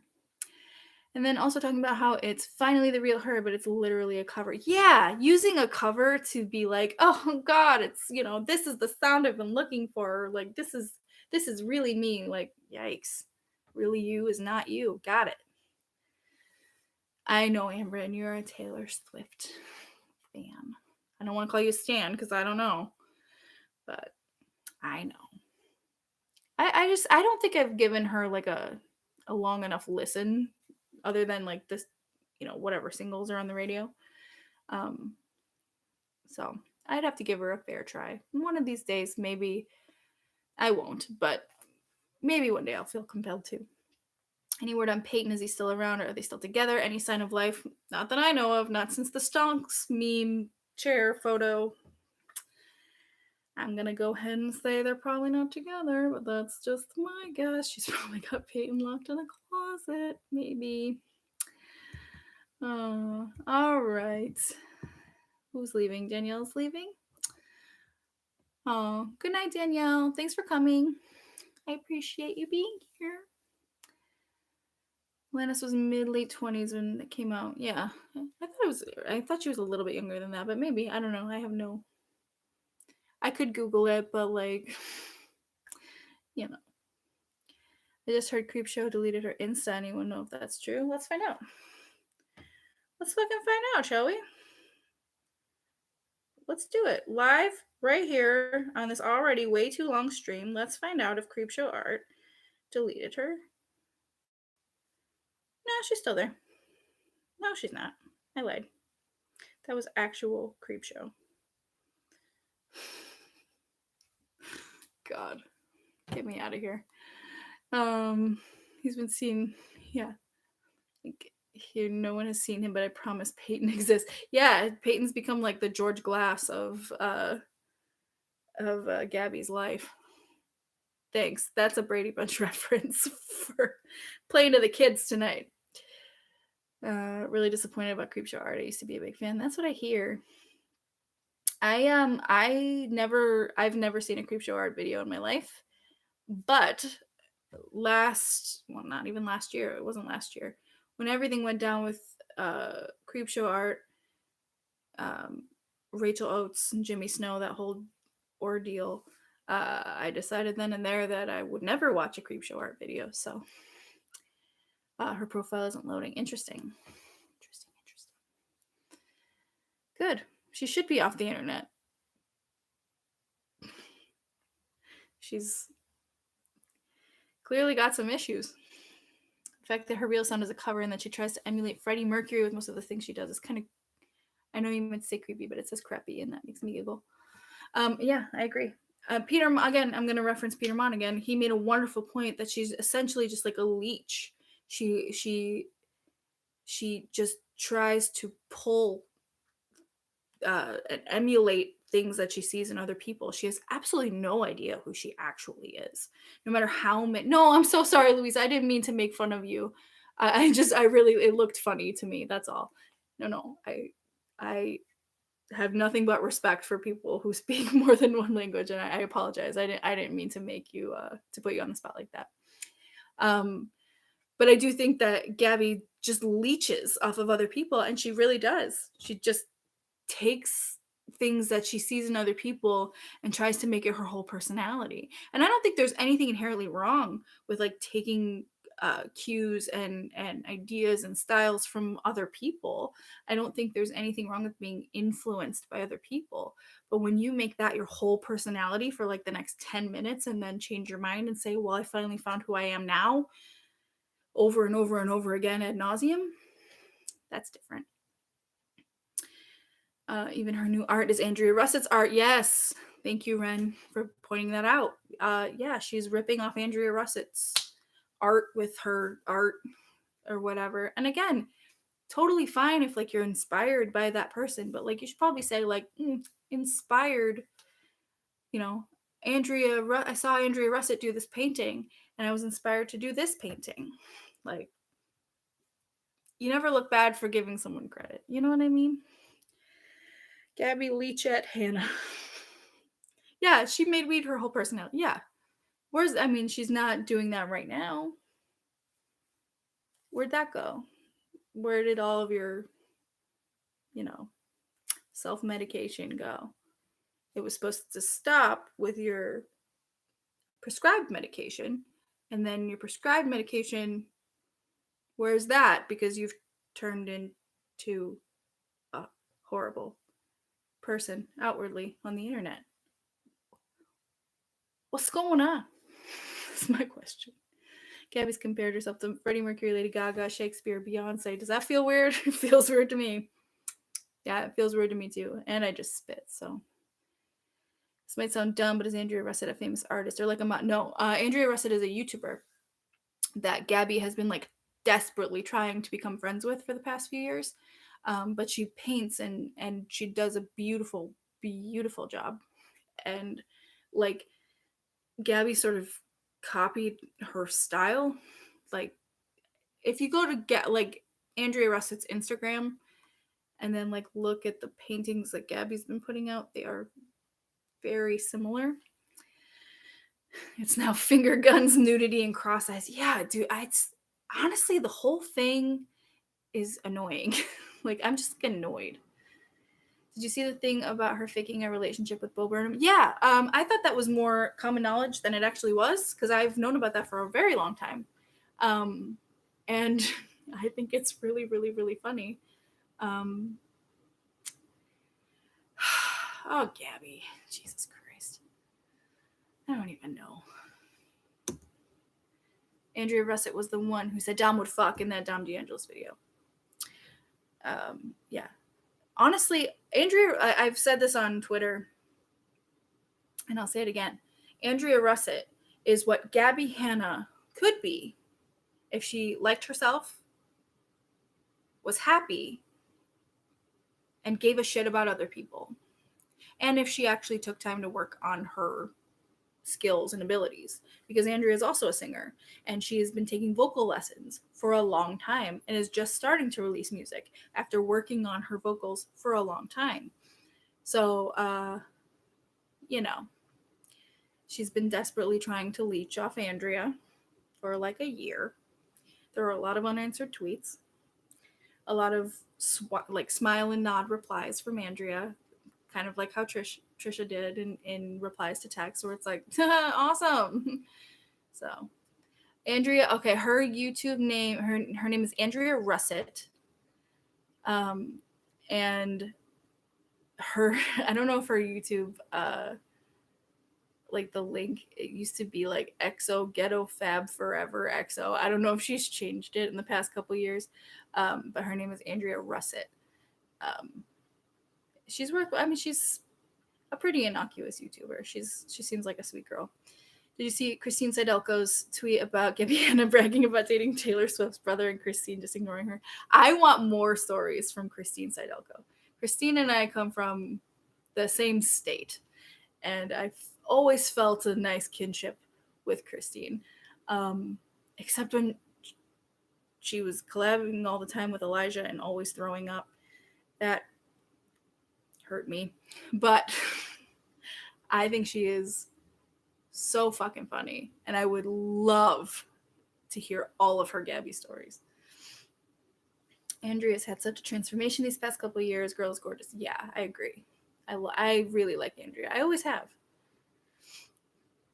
Ghetto Ghetto X Fab X Forever. Yes. Okay. Thank you. I knew it was something like that. Yeah, she's a good egg. She does videos where she orders stuff online while she's high. Like, this is what I'm saying. She's Gabby if Gabby was like actually happy and like well adjusted, because Andrea does a series where she like sits down on her computer, gets high, and then like orders a bunch of stuff online and then opens it in a separate video. And like she can make those videos without making being high her whole personality. You know what I mean? Well, Seven, how did I get my name? My name is a play on the name of the host of an American game show called Wheel of Fortune. His name is Pat Sajak. I believe I took Fat Sajak from a Stefan segment on SNL. So essentially, I stole it from John Mulaney. I'm noticing way too many similarities between Gabby and Trisha, TBH. Yeah, that's kind of a bummer. Found out Gabby Henna's from my state. Lots to think about. I would think so. I worry about turning out like Gabby. Sometimes I never want my issues to get to that point. I said this to someone in Alicia's live chat the other night, but I think the self-awareness to worry about that puts you ahead of the game. I don't think you have to worry about it if you are concerned about it. As long as you're taking care of yourself and you're doing what you need to do and keeping yourself in check the best that you possibly can, I don't think you have anything to worry about. Mia, did I say that right? Just found your channel the other day. Love your personality. Hope you're having a good day / evening. Thank you. I hope you are too. Thank you for being here.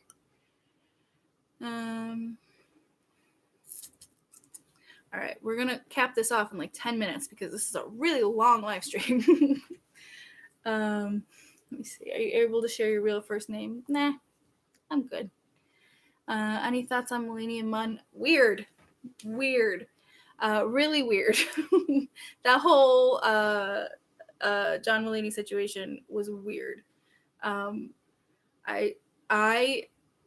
support him all the way, having gone to rehab and all of that, and taking good care of himself.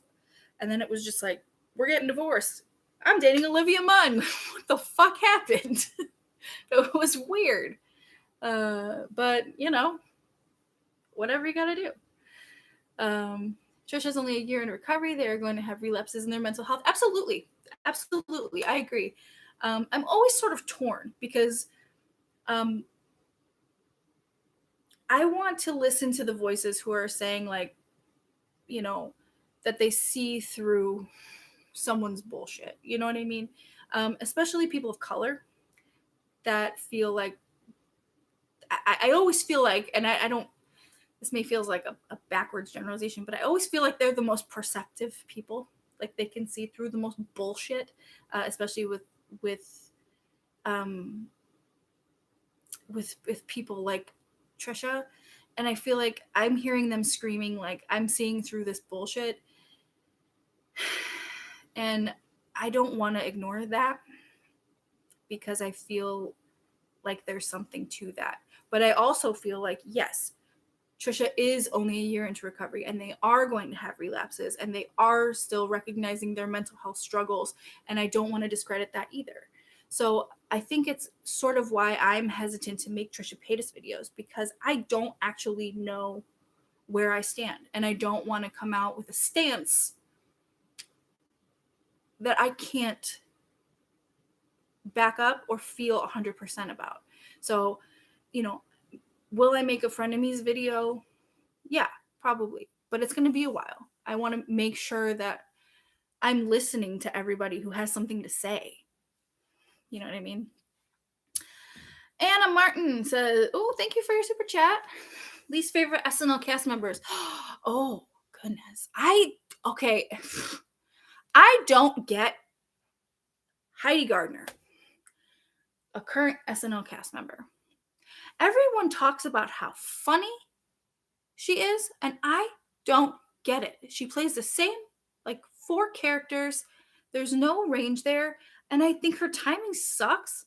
I don't mean to talk shit, but, like, I don't get it. I really don't get it. I don't think she's funny. I also didn't like Casey Wilson when she was on, but I like Casey Wilson in everything else she's ever done. Who else? Least favorite SNL cast members. I don't think I have any other real least favorites. I didn't like Taran Killam for a long time, but he's so versatile that like he's actually fantastic.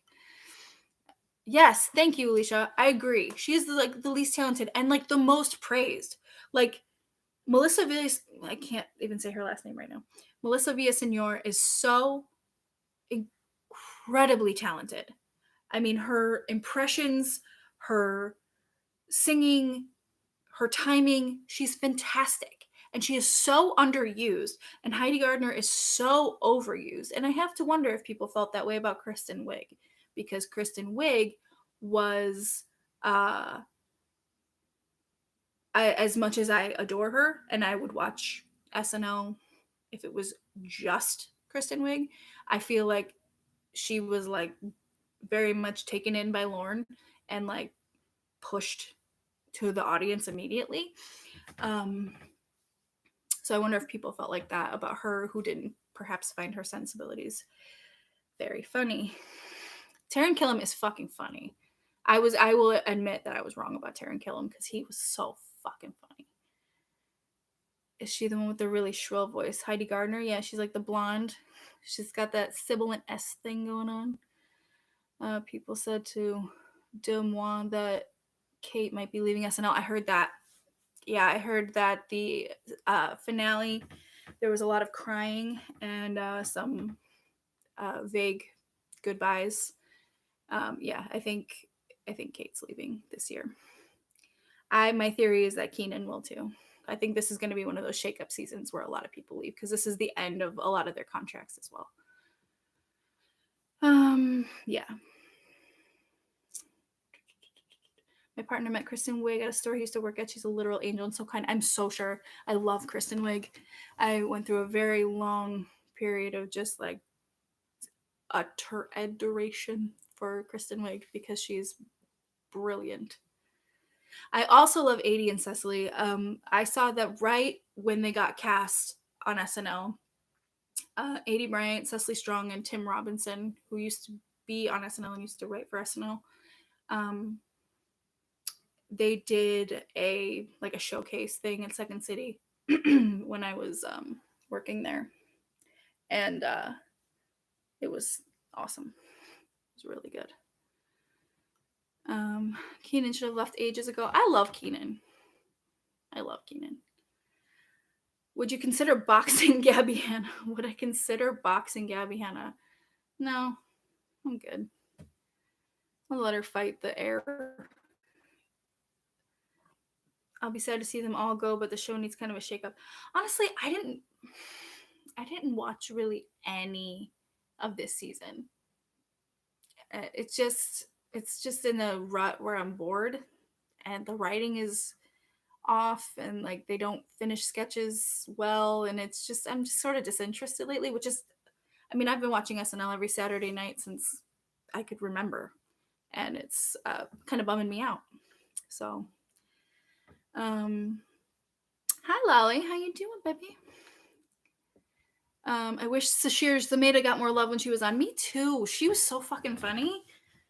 I do like Ego Nwodum though. She's really good. Kenan Thompson is leaving too. I don't know for sure. He might be. Because he has usually when a cast member ends up with like a second job, they leave. And right now Keenan's got a sitcom on NBC and it just got renewed for a second season. So I wouldn't be surprised if Keenan doesn't come back. Well, thanks for popping in, Lolly. Glad to see you here. Elon's episode still pisses me off. I didn't watch it. I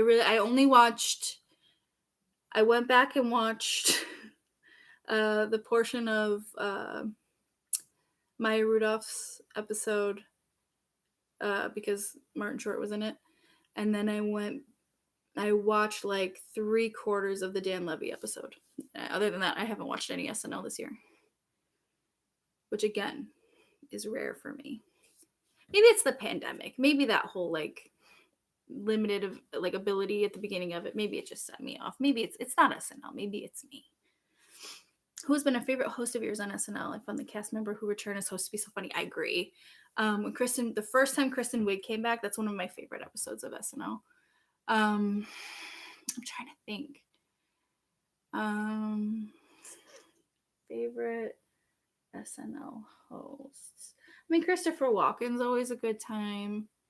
I'm trying to think. There were some that I was like, oh, they were surprisingly funny. And I can't really think of who that was.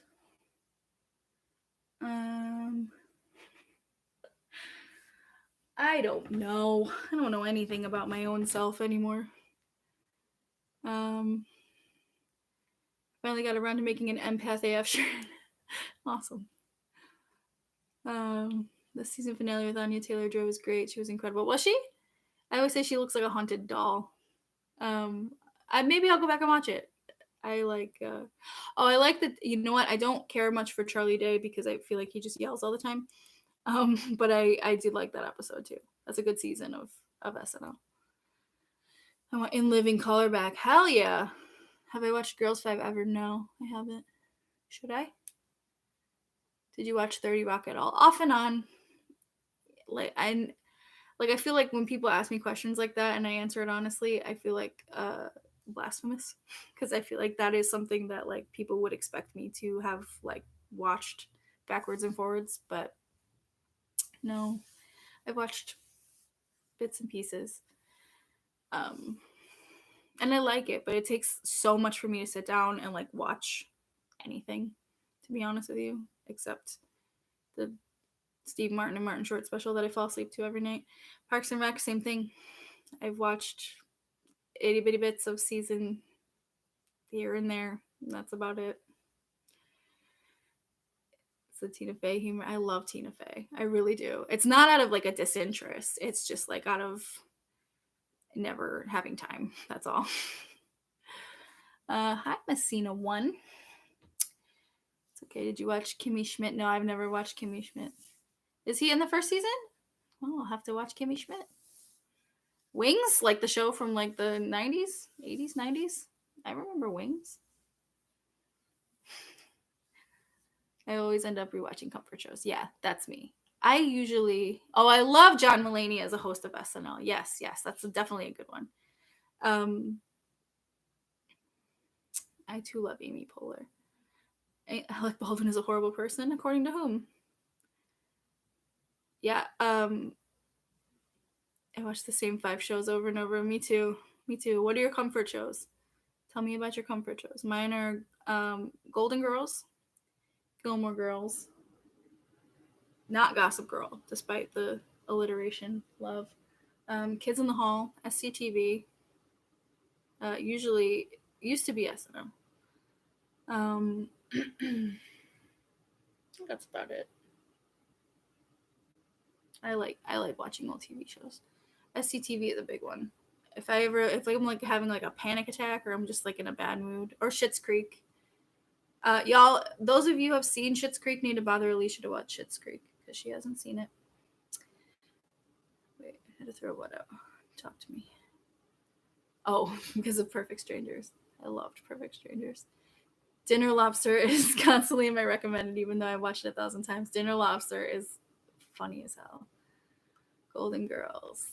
Hell yeah. SNL. In general. Law and Order SVU is your comfort show? Holy shit.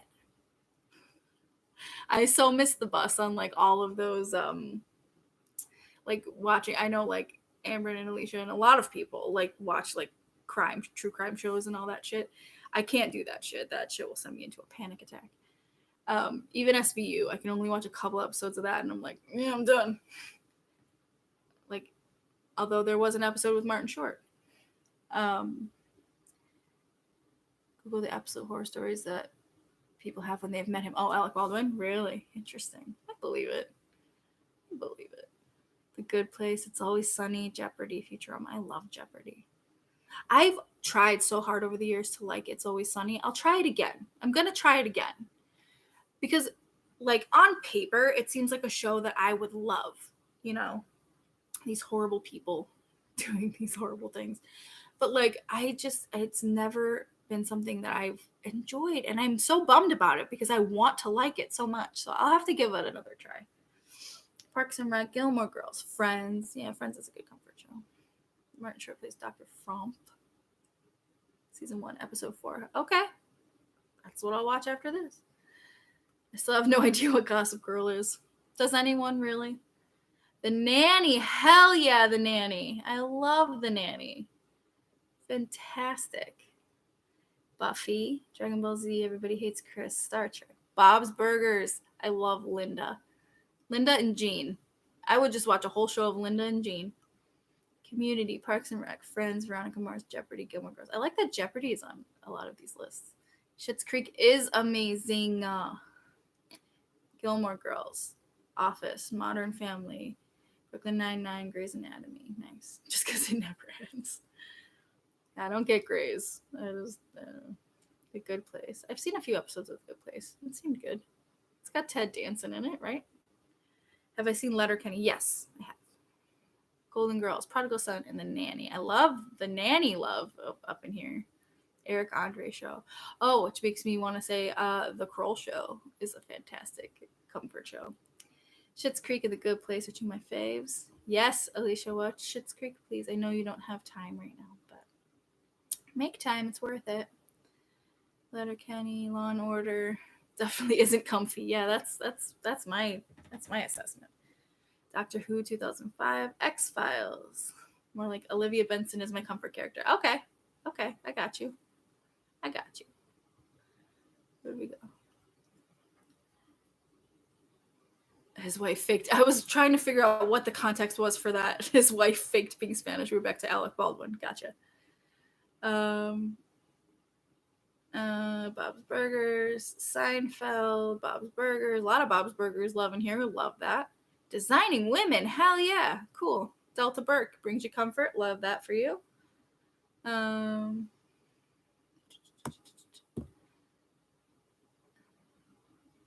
It's hard to get into for a lot of people. It took me 3 tries to get through the first season. Is that It's Always Sunny? Arrested Development. Martin Short was on that too. Fresh Prince. The Nanny. Yes, The Nanny. Hell yeah. Oh my god. I went through such a phase of being in love with Fran Drescher. And I watched The Nanny every fucking night. And I was obsessed. I love The Nanny. Still hoping the newer Gilmore Girls series returns for a second season. Me too. Oh my god. Me too. Little House on the Prairie. Interesting choice. Okay. Love that. I haven't seen anyone who isn't Canadian mention Letterkenny. Grace and Frankie, New Girl, and Bones. The voice actor for Linda Wish You a Happy Birthday once? That's fucking awesome. I love Linda. Linda's like the mom I aspire to be, except I'm just Jean. Letterkenny is art. Passions! Hell yeah, Passions! Oh my god. That is funny. Living Single. I'm a little in love with Nick Kroll. That's cool. I get it. Peaky Blinders comforts me. I've never seen Peaky Blinders. I need to watch it. Are you Team Jess, Team Dean, or Team Logan? I'm Team Jess. With a side of Team Logan. I'm just not Team Dean. Dean was just a little too possessive for me. Martin. My Wife and Kids. Oh my god, I forgot about that show. New Girl and Gilmore Girls. Totally missed the whole live stream. Hope I can catch the next one. That's cool. No worries. Every Friday, we'll be here at various times. My dog's scratching over there. I can't watch too many shows with older actors. I always start thinking about how someday they'll die, and it makes me sad. Oh. Yeah, that would make it a bummer, huh? I watched Passions when it was on. I watched Passions when I was put on bed rest during my first pregnancy, and I'm not ashamed. I remember Passions. Very well. It was the thing I turned off to put on anything else. No offense if you like Passions. Hey Arnold, Raising Hope was a really good one too. Comfort shows / movies are more because of when Where'd you go? Good God, watch them. Not what the content is, so they could be dark as hell. But okay, yeah, I can respect that. If they remind me of a nice time in life, then it's comfort. Yeah, I get it. Archer, yes, Archer. The only cartoon I've ever been in love with. Numbers, I remember Numbers. Bob's Burgers. Over the Top with Annie Potts and Tim Curry. I've never heard of it. But it's got Tim Curry and Annie Potts in it? Interesting. If you like old Canadian comedy, look up SCTV again for the people in the back. Look up SCTV, my friends. If you want to laugh, make it fucking happen. Alicia, fuck you for Red Shoe Diaries featuring David Duchovny. How dare you? God. Red Shoe Diaries. How dare you? My 61-year-old father watches The Nanny religiously and talks about Fran Fine like she's his friend. I love that. Growing up, I think if we didn't know the theme song, we'd be disowned. I love that. It does have a really good theme song. Psych, Murder, She Wrote, Hot in Cleveland. Oh, I forgot about Hot in Cleveland. Love a good Betty White vehicle. Oh, God, good. Yeah, awesome. X-Files. South Park, good choice. SCTV, huge crush on Rick Moranis. I get it. As a professional Canadian fetishizer and woman in love with Martin Short, I understand you. But yeah, if you like sketch comedy, if you like Canadians, if you like damn near every Canadian that's become famous since like the late 70s, you'd like SCTV. It's fucking funny. South Park. Tim and Annie became friends after starring in a movie together. Interesting. I had no idea about any of that. All right, my loves. Don't Keenan and Kel at me. Hell yeah, Keenan and Kel. I think after 2.5 hours, I am going to end this live here because I've not yet had dinner and it is 10:30 at night. And I have to be at the airport to pick up my mother in 12 hours. So I'm going to go have dinner and promptly pass out. And I wish you all a fantastic evening. Thank you so much for being here. Thanks for coming. Thanks for chatting. Thanks for talking about anything and everything with me. I hope you guys have a fantastic evening. Have a fantastic weekend. It's Friday, right? Yeah, it's Friday. Have a good weekend. Thanks for chatting with me.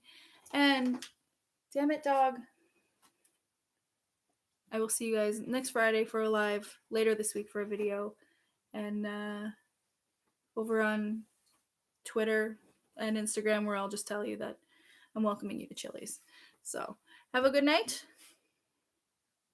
and I'll see you at another time. Bye. Your stream will stop immediately and you will no longer be live. That's what it says when you try to end this. Bye.